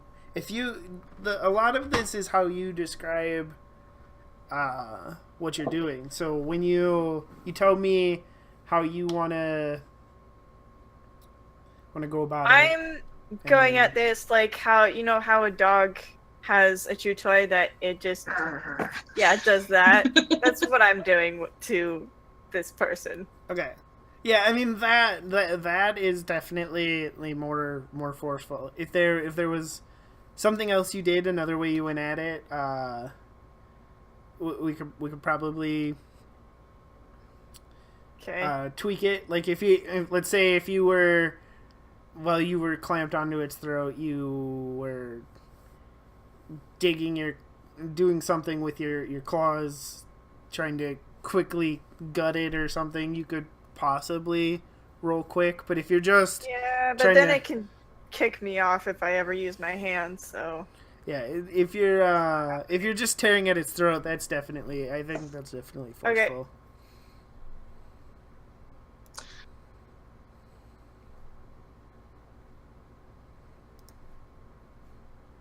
again. You won. Yes! Finally! Yay! Finally! Yeah, I mean that's you're up by 2. A 1 for a -1, that's up by 2. So it can't take that damage because you can't use the one. It can't use the 1 stress box to take it. So it's dead. It finally bleeds out, and you rip out a giant chunk of its throat, and it finally goes limp. Does it change?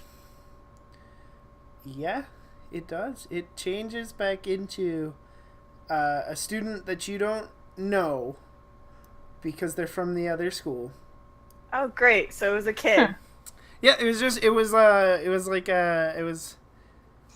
a student from the other school, from the visiting school.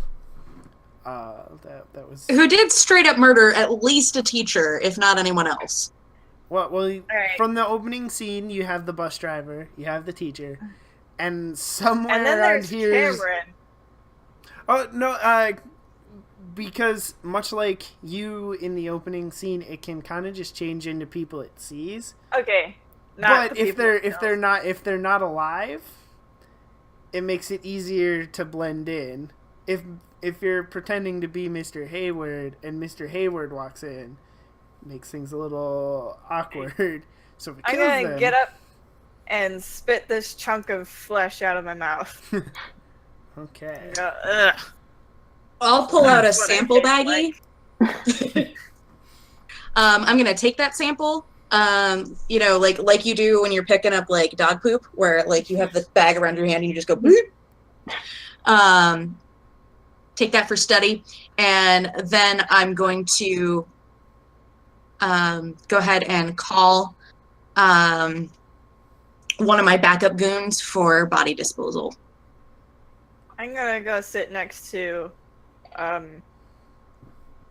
forgot her name. Narcy? Narcy. Yeah, Really? I'm just kind of like laying there, and I'm just Ugh. like, finally, I'm free. I'm not ready for the nightmares. This is gonna be horrible.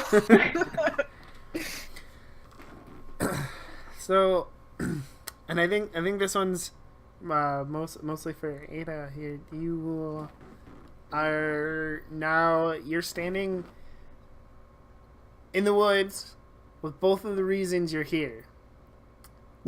One is your niece, and the other is Venora. Who's I make it 3, and another one is the other mysterious thing that I just killed. Yeah, the doppelganger thing. Well, I mean, that was something that you didn't know was there. Right. It just, I mean, now it definitely, when it showed up, started killing people, it came up on It became your my list. problem. Yeah. Right, yeah. But Victor has failed to do whatever that he was supposed to do, and that's why you're here. So, Right. and you're standing in front of both of them. So, you called some goons for body disposal. What else are you doing? Going to my hip flask. I'm gonna point at you and say, "Lucky." Give me some of that. Let me see some ID, miss. You already know my age.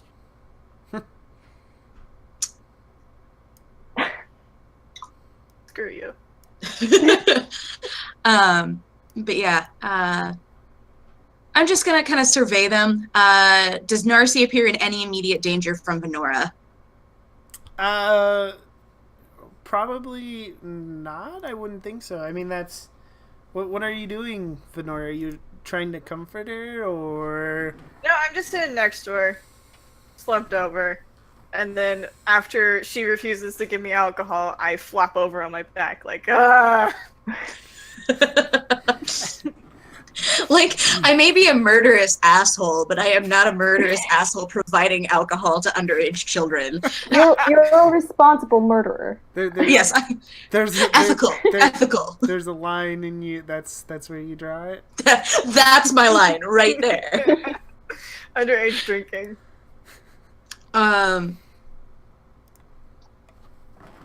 So she's content to just kind of sit there and wait for her goons and just observe. Because, like, this is very clearly her niece. This is very clearly the other reason that she's here. And I'm assuming probably what the original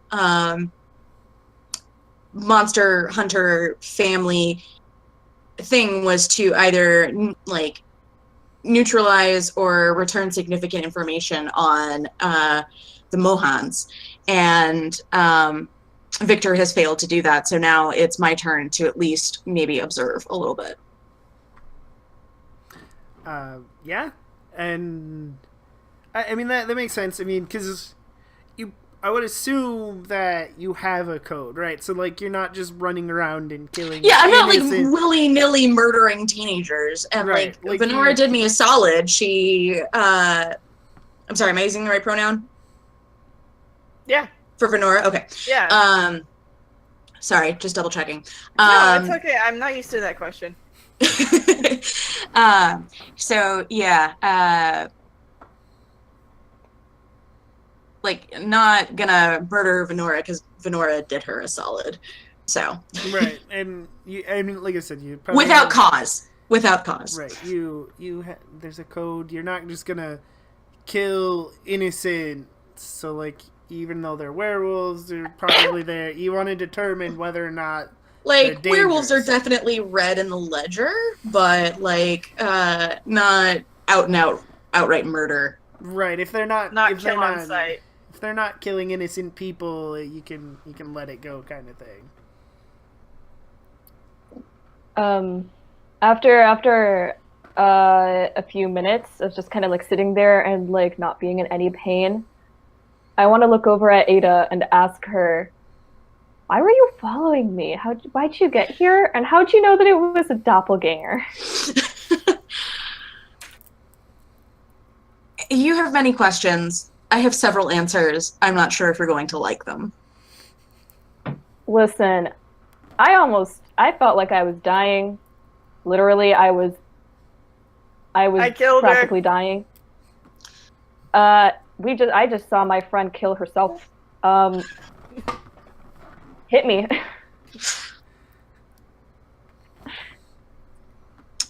I assume that your mother hasn't told you much about me.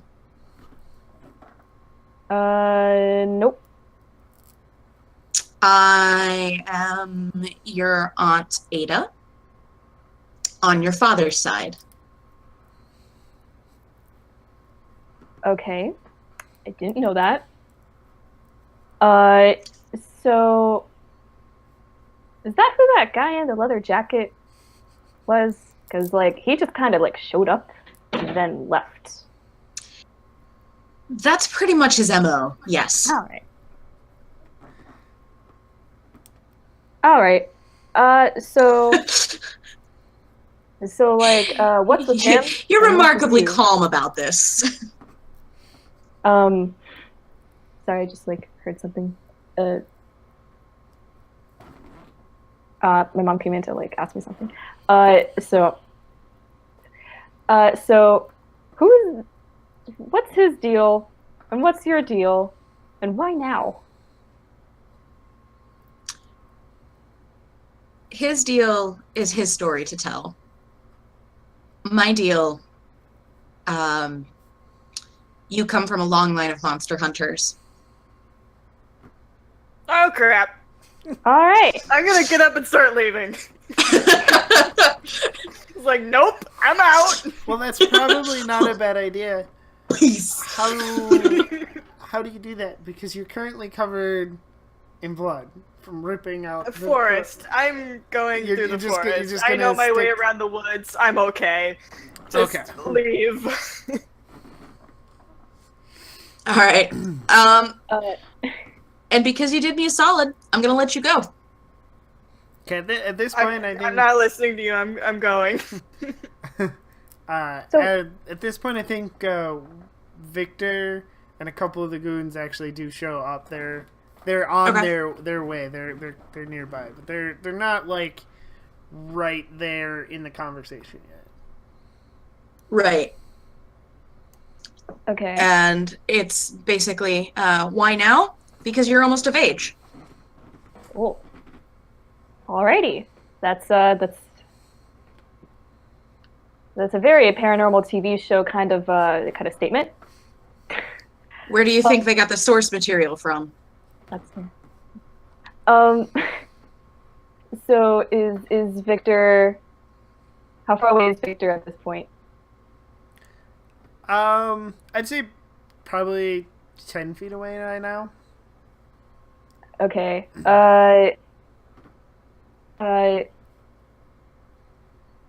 So about this monster hunting deal, what does the uniform look like? Is there a uniform? Is it cute? And she kind of smiles like, oh yes, I remember this. And she kind of gestures at herself, and she's wearing like a hoodie with the school insignia on it to blend in, but also like very fashionable black dress pants and sensible shoes. And she's like, it's really basically whatever you want to do. Oh, okay. So what do you mean by of age? Like what is that supposed to mean? Like how is this supposed to work? Why hasn't anyone else told me before?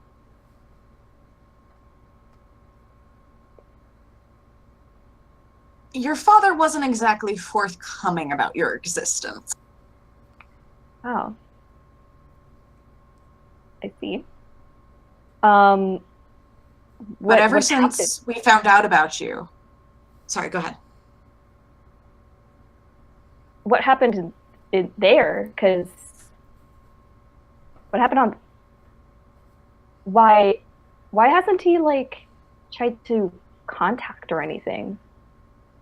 or anything?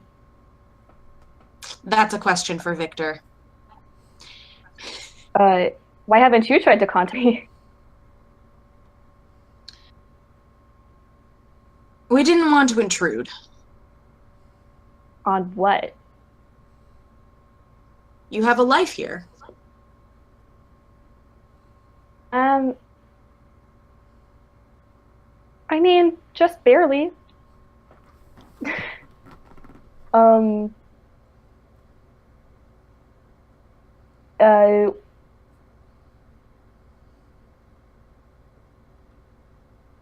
Victor now. Yeah. Hey, Victor! Yeah, I didn't want to interrupt, but he's just as the other goons are like dealing with the body, wrapping it in a tarp or something, and getting ready to Doing hand wavium. yeah. He's just standing there awkward, and I think at this he definitely realized what you two are talking about. It was pretty obvious. So he's standing there, and he's just standing there really awkwardly because obviously this wasn't a conversation he was necessarily prepared for, and he kind of walks over, and that's exactly what you're talking about. Yeah.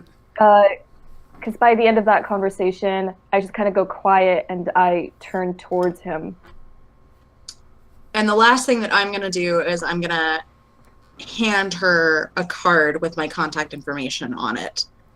And then I'm going to kind of fade back into the scenery and let her talk with Victor. Okay.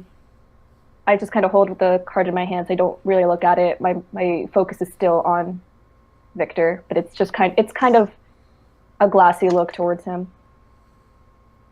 Do you say anything, or are you you're just looking at him? I'm just kind of looking at him. Well, I guess he's kind of doing the same. And so for like a moment, there's a bit of an awkward silence, and he just says, I guess it's about time you knew. Where were you?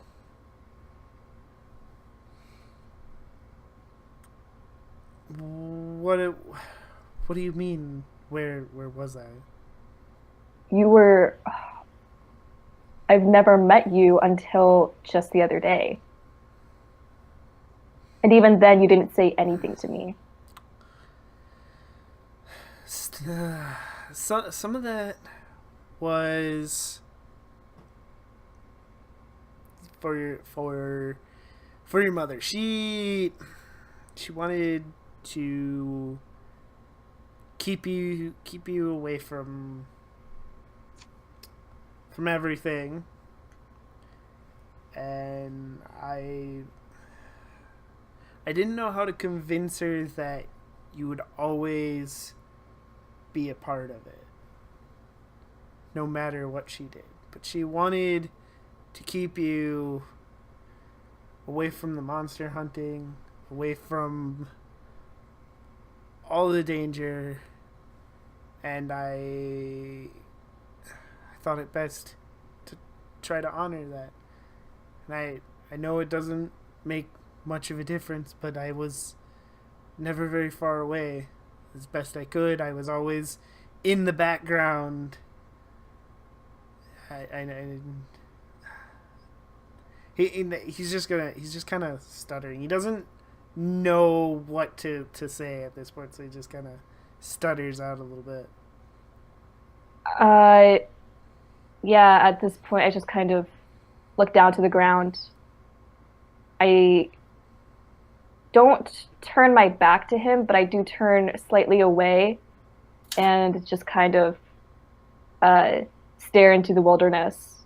Not particularly at anything, and just kind of like I want to say, can I be in charge of the camera? It goes over to the it cuts to a shot of a tight shot of Narcy holding the card, like rubbing her fingers on the card. Okay. I think we're gonna jump over to Venora for a second. Okay. Where are you headed? Okay, I am going to do my best to lose any tails I have, if possible, even if it takes me 2 hours to do it, and then I'm gonna head home. So I'm assuming you're trying to. I'm gonna head home and tell Mom and Dad that I met monster hunters and we need to move, like right now. Womp womp. Okay, so I'm assuming you're gonna try to stay hidden. Like, you're not just gonna be running through town covered in blood, correct? Yeah, like I said, I'm gonna take like at least if it takes 2 hours, I'll take 2 hours to make sure that no one's following me, no one's seen me, and I stay hidden. Okay. Because of that's because you're working hard to stay hidden.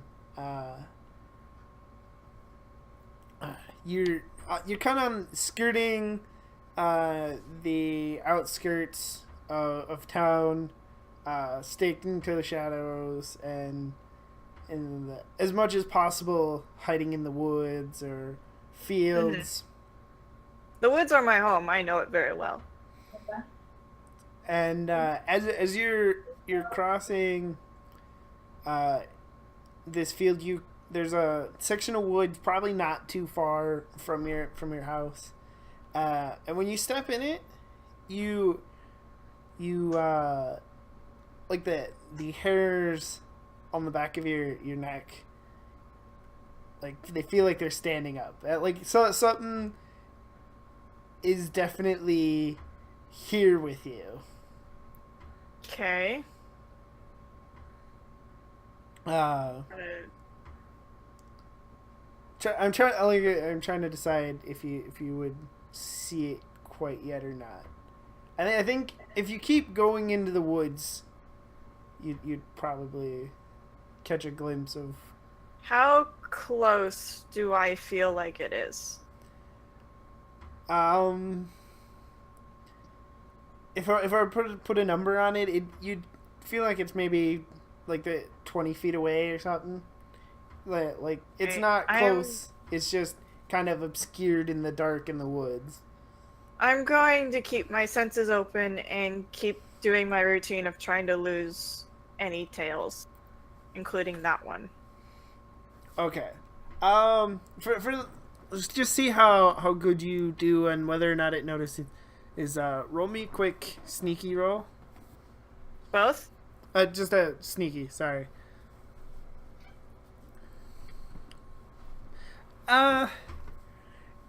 That's good enough where you wouldn't be immediately noticed. Okay. Like if you stick around too long, it'll definitely eventually know you're there. But as you try your routine, you catch a glimpse of what's in the woods with you, and as soon as you see it, it definitely feels wrong because it's not something you're used to seeing outside of like a Hollywood movie. You, at first glance, you would guess it's some kind of shapeshifter, possibly a werewolf, but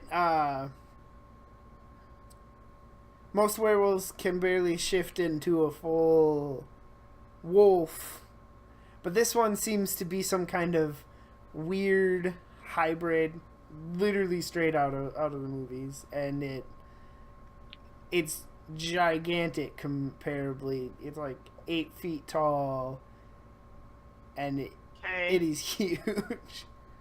I'm going to pretend that is just the nightmares and keep going. Okay, so you just keep going, and Making sure I'm quiet so it doesn't see me, but yeah, I'm headed home. All right. So we'll jump back to Narcy and Ada and Victor. And you're standing there holding the card that Ada gave you. What's going through your head? What are you gonna do? It's just kind of like everything is at a standstill. Because for one, like, just told me that like I was part of a matriarchal monster hunting lineage, and that's really sick. But then on the other hand, I just met my dad, who I haven't seen in years up until that one fateful day, and he still hasn't really told me anything of value. And so from there, I'm just kind of like debating. I like to join, just because I feel like I want to learn how to do more than just focus on You want emotions to have a and sense feelings. of purpose. Well, yeah, but I feel like Narcy would feel like solely being an empath or useless. It's more of like her own internal conflict compared to like this werewolf that she just met, or this druid that she just met. She wants to learn more, but then on the other hand, that would that be kind of just like aligning with someone that really has made such minimal effort to be around her. you know? Yeah, I mean, do you feel like you can trust him, or are you really unsure about that? Um, it's not really a question of trust, like, I guess in a professional sense.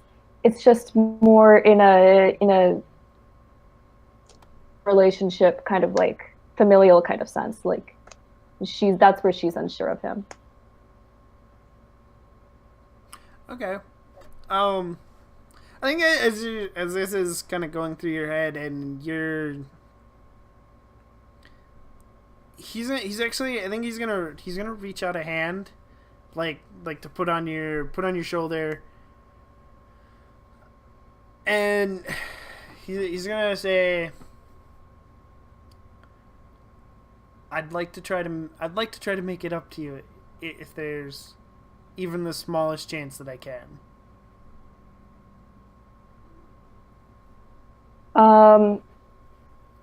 Just kind of turned toward Ada, and I talked to her about the monster hunting gig. Okay. Where like where would I go? How does training work? Stuff like that. Turning over to the dark side, I see. I mean, Womp womp. Well, of course, it'd be more of a matter of like ethics. Like Right. Ada Like, didn't kill you. Just Eh, feel that's how it werewolf. starts. But eventually you get old and grumpy, and then you just don't care. And then you all of a sudden excuse start you. killing things. I feel personally attacked. That's what happens every time. Okay.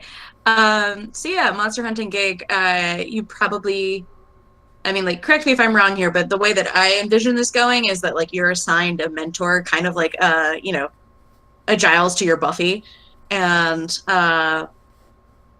you are, like, you don't have to move, you don't have to, like, leave or anything. You can stay with your family. There will just be, like, you know, on top of your regular extracurriculars, there's a monster hunting extracurricular, possibly with your grumpy Aunt Ada. yeah, I mean, it'd probably be a mixture of both. I think for purposes of the show, it'd be mostly Victor would be, as her father, would be her mentor most of the time, for most things, and then it'd probably be Ada for some of the leadership things that she would be expected to learn as well. Right.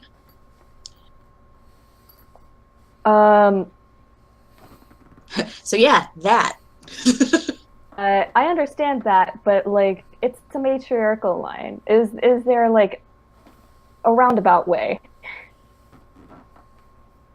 to hang out with Ada more than Victor? I mean, I guess as a character, that'd be up to you. I mean, you could definitely push for that. You could find a way to do it. You have her card, which I'm assuming has her number on it. So Yeah. you could try to, Like, it's actually her real cell phone number, not a burner phone, which is like. yeah. I mean, you could, in the sense of things, you could try to ignore Victor. Instead of accepting his help, you just ignore him and go over his head, and instead go to Ada. Yeah, I'm gonna go that route. So I turn toward Ada, and I put my hand forward and I'm like, I'll do it. I'll go for it. But only with you.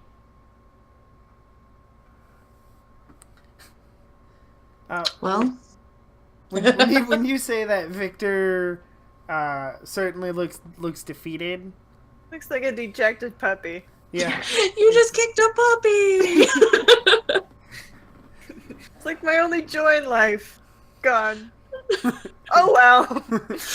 I mean, that's what happens. we're kind of like Jedi. You're not really supposed to form attachments. They didn't even have cookies, and you took the dark side. All right, fine. No, I think the are the Mohans like a trustworthy clan of werewolves? Kind of an oxymoron. Yeah, I mean, as far as the monster hunters would be concerned, they're only no werewolves wouldn't necessarily be trustworthy so much as currently innocent. Yeah, I think what Ada could offer is that we're not going to actively pursue a campaign against the Mohans as long as you're still friends with Lenora. Okay. So then I think I would be in this monster hunting kind of gig. I would be pushing for things the same way that I would with the yearbook. Because with the yearbook, like, yes, she's like half nymph, but she does push for recycled paper. And she never actually buys the physical copy of the book at the end of the year. She always gets the ebook version. So, like, I think with monster hunting, she would try to come up with new laws and rules in place to have more justice in the monster world. I mean, Yeah. I mean that If you makes can manage to do that. from a character standpoint, it makes sense because you're half and half. You know, you're still as far as the monster hunters concerned. Though nymphs are pretty low, like they're not necessarily violent like a werewolf. You're still technically a monster, right? Like you're still not entirely human. So it makes sense that you'd want to make things a little fair for yourself. Yeah. And that's kind of where like Ada's soft spot for you comes in, because like she doesn't see necessarily your half nymph side being a detriment, actually sees it as being like something that could help you kind of even out the scales of good and evil. Yeah, that's where I think I'm at. Okay, so do you I guess are you two gonna leave the woods then? Yeah. Go finish up the game. Could we go talk to my mom? Yeah, that's let's definitely go a thing talk you to could your do. mom, who's only met me once. This side of the family is really bad at keeping in touch. This side of the family has some issues. Yeah. So you guys are gonna leave, and is it you're just leaving? So, will you do that and make your way over to your mom's house, or I guess your house as well? Well, Fenora, you're trying to make sure that you get home unscathed. And I think eventually, I mean, your role wasn't horrible, but it wasn't great. So it eventually did notice that you were there. So I think I'll have you roll another sneaky to see if you lose it before it can follow you back home. 3, yeah. I think at this point it's not trying to follow you too hard. It was more of a curiosity thing at this point, like, what's this puppy doing here? Right, exactly. So it definitely followed you, and you get back home. Do you just go straight in, or do you like try to climb up a drain pipe to go? No, I'll just go in.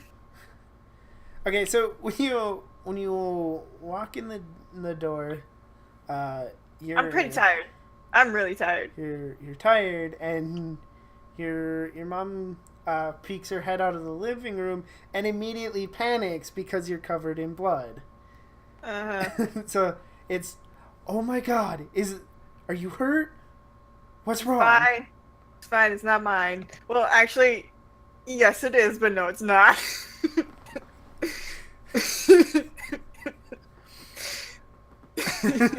So,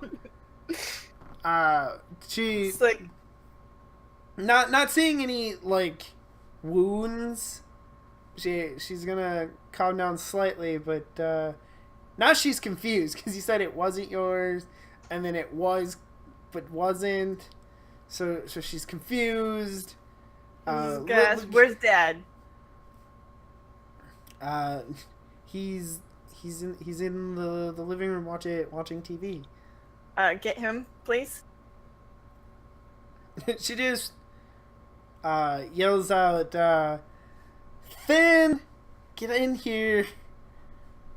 And you hear the groaning of recliner chair from the living room, and hears footsteps as he walks across the living room, and he peeks his head out into sort of the entry hallway, and what is it? I just met some monster hunters. We need to leave. Right now. Monster hunters? Yes. Which monster hunters? They're related to, Narcy. Wait, Narcy? Who's Narcy? Somebody at school I know. Okay. That doesn't clarify everything, but... Okay. So, at school, I went to go do the sports thing, right? Yes. Okay, well, while I was there, something happens, and I ended up meeting a doppelganger, and I killed it. Okay. Still got my blood. It tried to be me, and it's not my blood because I killed it. Anyway, Narcy was with me, and then her aunt showed up, and then her aunt told Narcy that she's a part of a monster hunter thing, and then I left because I know that that's bad news. So, bad news, we need to leave. Okay, well, smart move. Is this by any chance the Gutierrez girl? I'm gonna double check my phone to see if that's her last name. But yeah.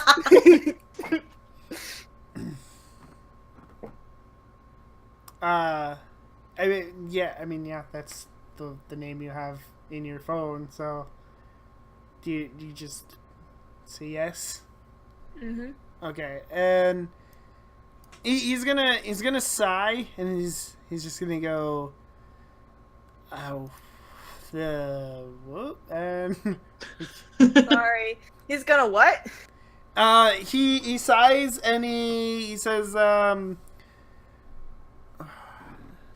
is it the Candela?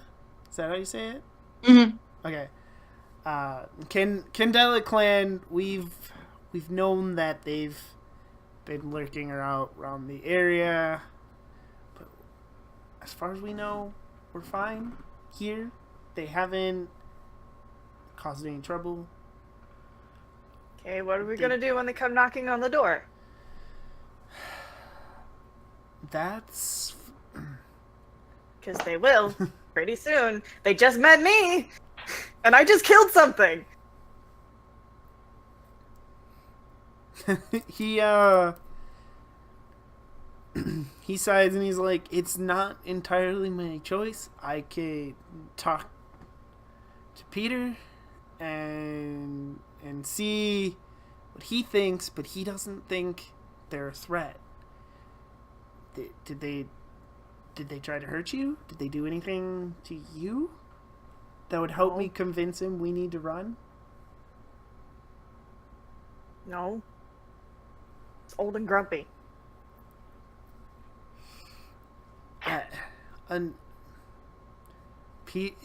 Peter doesn't want to uproot the whole pack unless he's 100% sure we're under significant danger.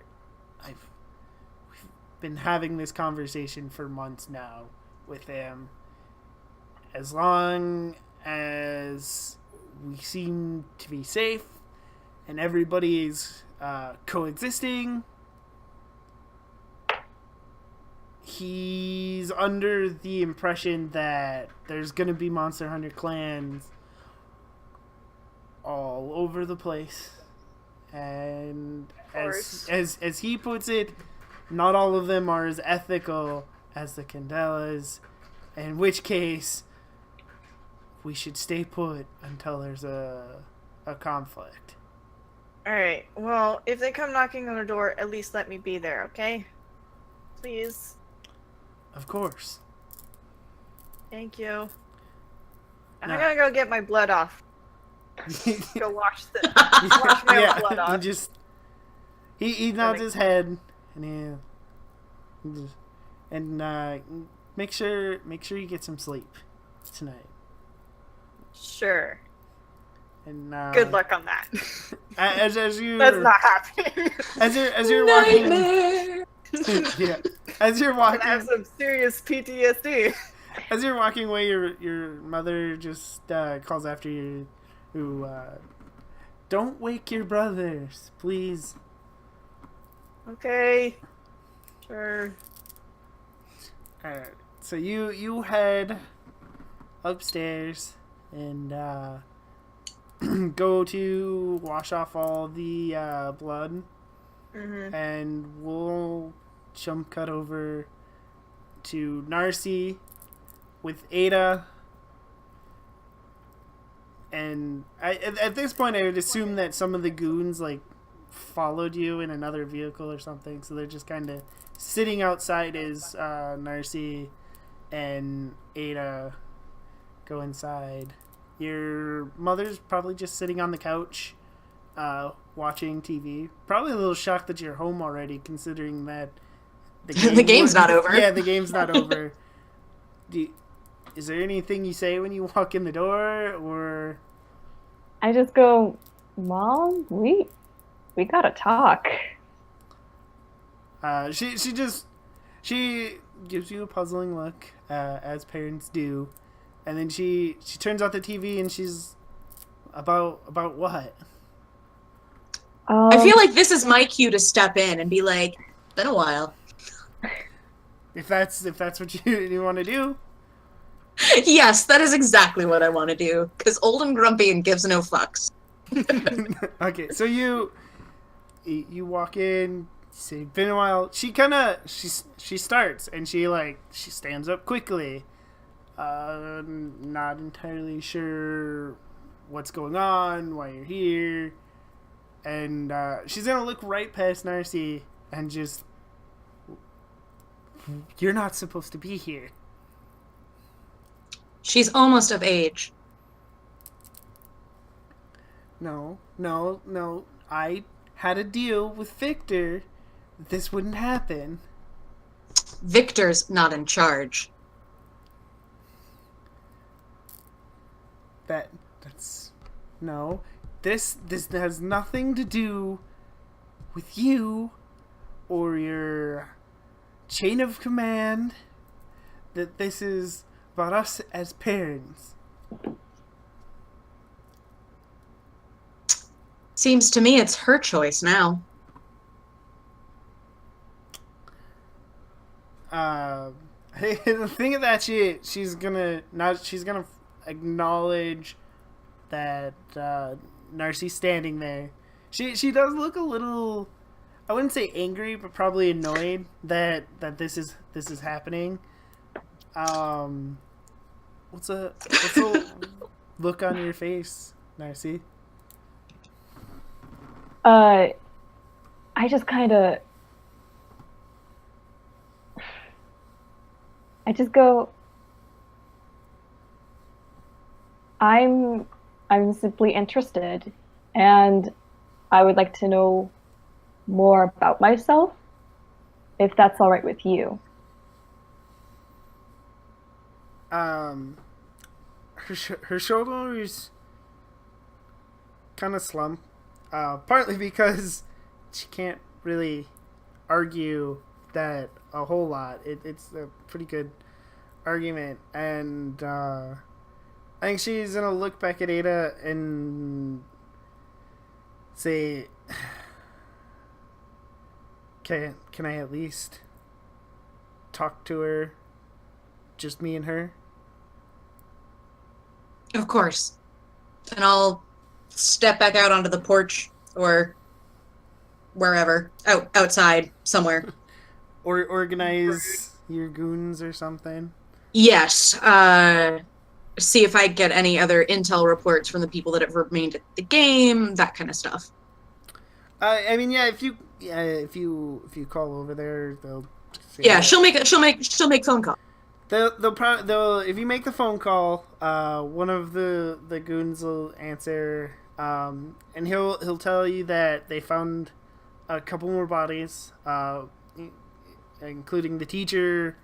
There's a bus driver. They also, in their search, found the body of a sheriff's deputy. They're still looking, but everything seems to be quiet. There doesn't seem to be any. Nobody's panicking, and nobody's getting hurt or anything. So other than finding a few bodies, everything seems pretty. Other than a few bodies, it's all fine. Fair enough. So I'm assuming that we have a protocol in place for getting rid of multiple bodies, like, dropping one of them off at home and pretending it was a suicide, or that kind of stuff, and right, it's making it less suspicious. Exactly. I mean, it's kind of like Buffy rules, right? Like, most people, you just have to come up with a semi-believable story and nobody's going to question it. Oh, yeah. He went home to care for his sick mother.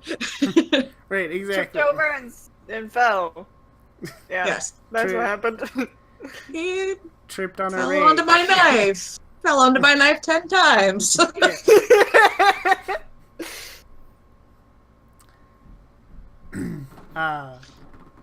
So,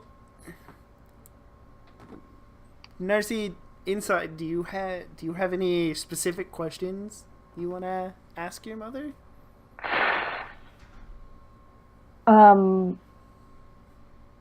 Why did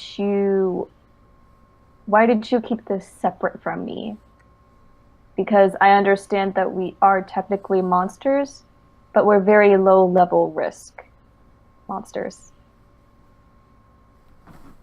That's it. That's exactly why they want you to be this big bad hunter, and there are things more dangerous than werewolves out there, and nymphs we're just not equipped to handle that kind of danger, and I wanted you to be safe. I always want you to be safe. Well, I understand that you've just wanted me to stick to my roots, pun intended. But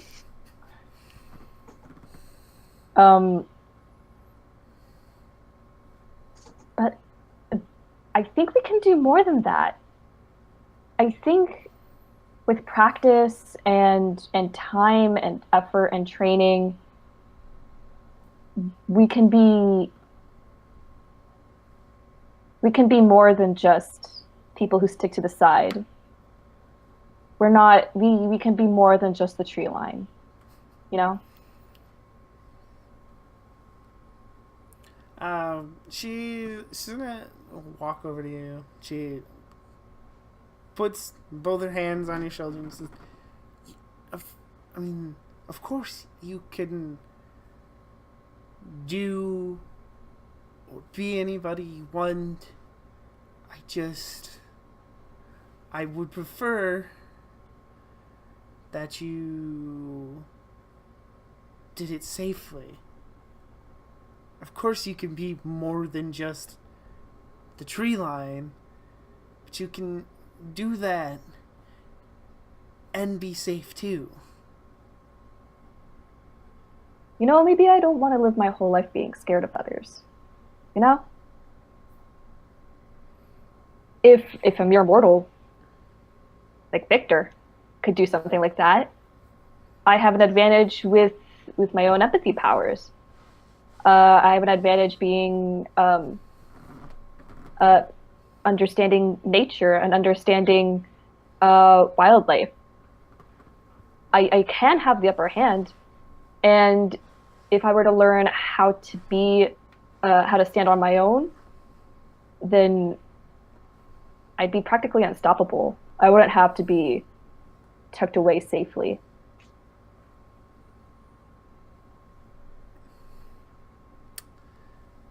Oof. I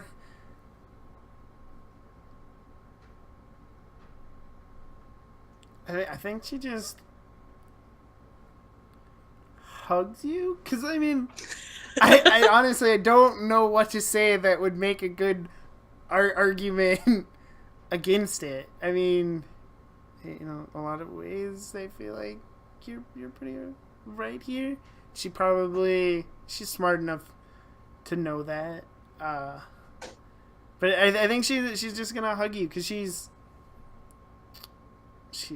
your mother. She's still gonna worry about you. She still would prefer be safe. But I think at this point she realizes that she can't necessarily stop you, and that at some point it is gonna have to be your decision. But she's just gonna hug you. One last thing. Why keep Victor separate from this? I can understand his profession. I can understand what he does, but just completely out of the picture is beyond me.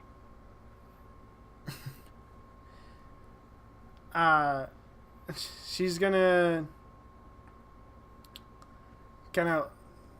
she's gonna stop hugging you and kind of hold you at arm's length again, and just like, Victor was kind of just a one-time thing. I met him at a concert. He didn't even know you existed for the first 5 years of your life until he tracked me down, kind of on accident. And I just didn't think it was good for anybody that he just suddenly showed up. He wasn't the family type. I barely knew him, and I just didn't want him around. When I met him, I was so young, and he seemed so dangerous, I guess, and I guess I wanted what you want now. I wanted to not just live in my shell, but at some point you grow up and you realize that people like him they're not always the best to keep around. So what if rather I stick with Ada than Victor? If I had a choice, I guess I would prefer her over Victor. Cool. So now I have parents' permission. Yeah. guess we're good here. I mean, do you go to bed then, or do you just kind of sit down and watch TV with your mother for a while? Well, I go back out to the porch and I invite Ada back inside. I tell her that I'm agreeing to it. And I have my mother's blessing to have her as my mentor rather than Victor. And I don't know. I'd let the adults talk. Is there anything that Ada has to say?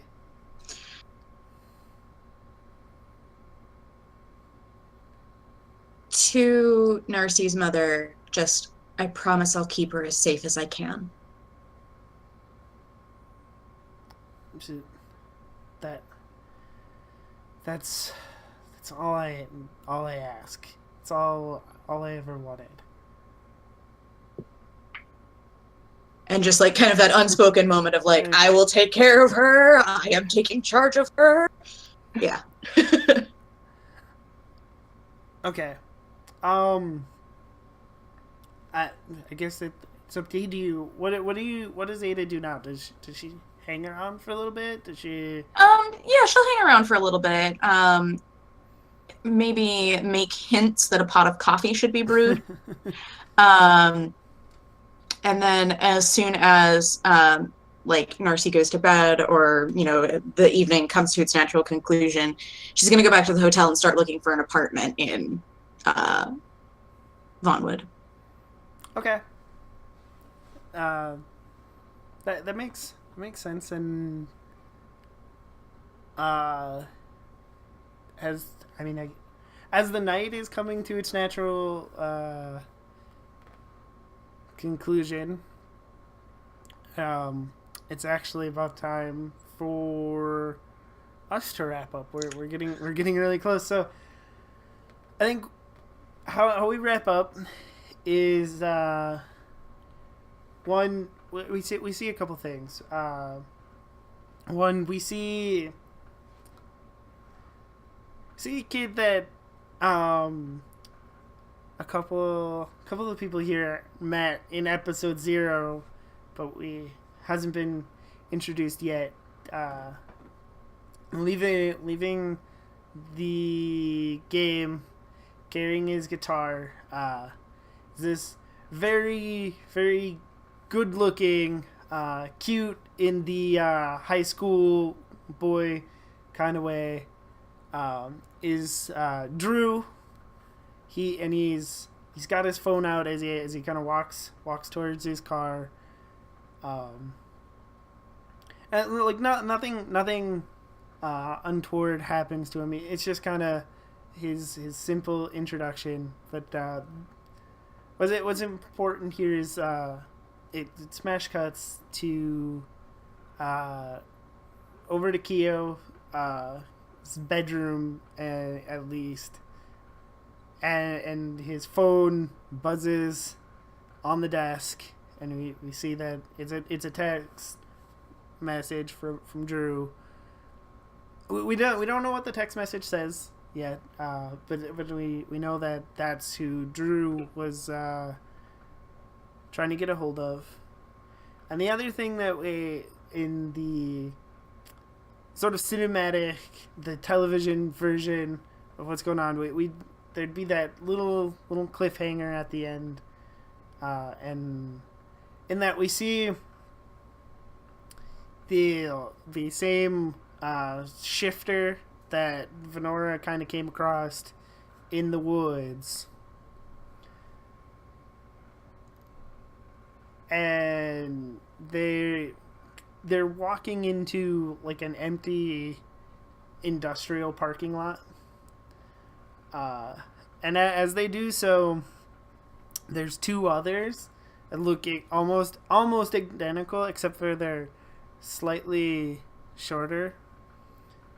And as they kind of converge in a shadowy part of the parking lot, they all shift back into like normal-ish human form. They're all like, they're not small, but I mean, in human form they fit in. They just look like your average sort of bulky men. And we can't see their faces yet, just because it makes for a little more drama. Suspense, yeah. And one of them, he looks over at the taller of the group and he says, "I think we've underestimated the Mohan girl. She killed the changeling with little remorse." And the other one says, "I still can't find the cave. How much more time do we waste on this?" And the taller one, he like straightens up, and he actually backhands the one who said something about wasting time. He says, "This is no waste of time. We'll do what's necessary, and we will get everything that we want." And that is where we will end for today. Thanks everyone for watching. That was fun. Yeah. Yeah, thanks everyone. Thanks for having me. Yeah, that was also quite fun. And I think we set up for definitely bringing you back. Yeah, that would a few times. So yeah. So I can mock you again for being old and grumpy. I mean, it's right there in the character description. It's always gonna be the spirit that I'm gonna poke you with. Fair enough. Fair enough. I'm excited for this character development. Woohoo! It was a good episode, though. The changeling was supposed to get away. The doppelganger. He was supposed to get away, but I botched that roll. So I was like, oh well. Now what do we do for the rest of the episode? But it was apparently forever trying to kill it. But it worked out in the end, and I think it ended quite well. And it was good night. Yeah. Can I roll for PTSD? I guess just roll a regular D6, and we'll see how fortunate you are. We'll do just a 4. That's not bad. I mean, you're not a slobbering mess, so that's at least there's that. there's that. I guess. Again, thanks for everybody for showing up. Big shout out to Forgebreaker for the raid that we had come in. Yeah, that was awesome. Woo! Thanks guys for showing up. If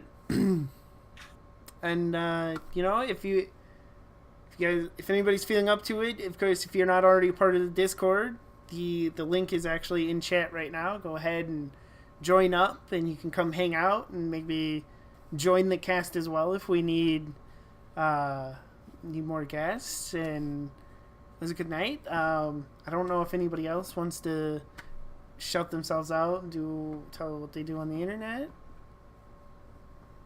That's up to you guys, but Discord. Yeah, that's all I got. Hey, obviously I'm the GM, Nerdy Teddy Bear. You can find me on Twitch at nerdy_Teddy_bear. At this point, I don't even know what I do. I play random games. I get bored of everything I keep playing, so then I play a lot of random stuff. Stellaris, Dead by Daylight. I've been frequent occurrences. You can find me on Twitter at nerdy_Teddy with an I, and that's all I got for tonight. Thanks everyone for watching. See you later. Thanks. Bye.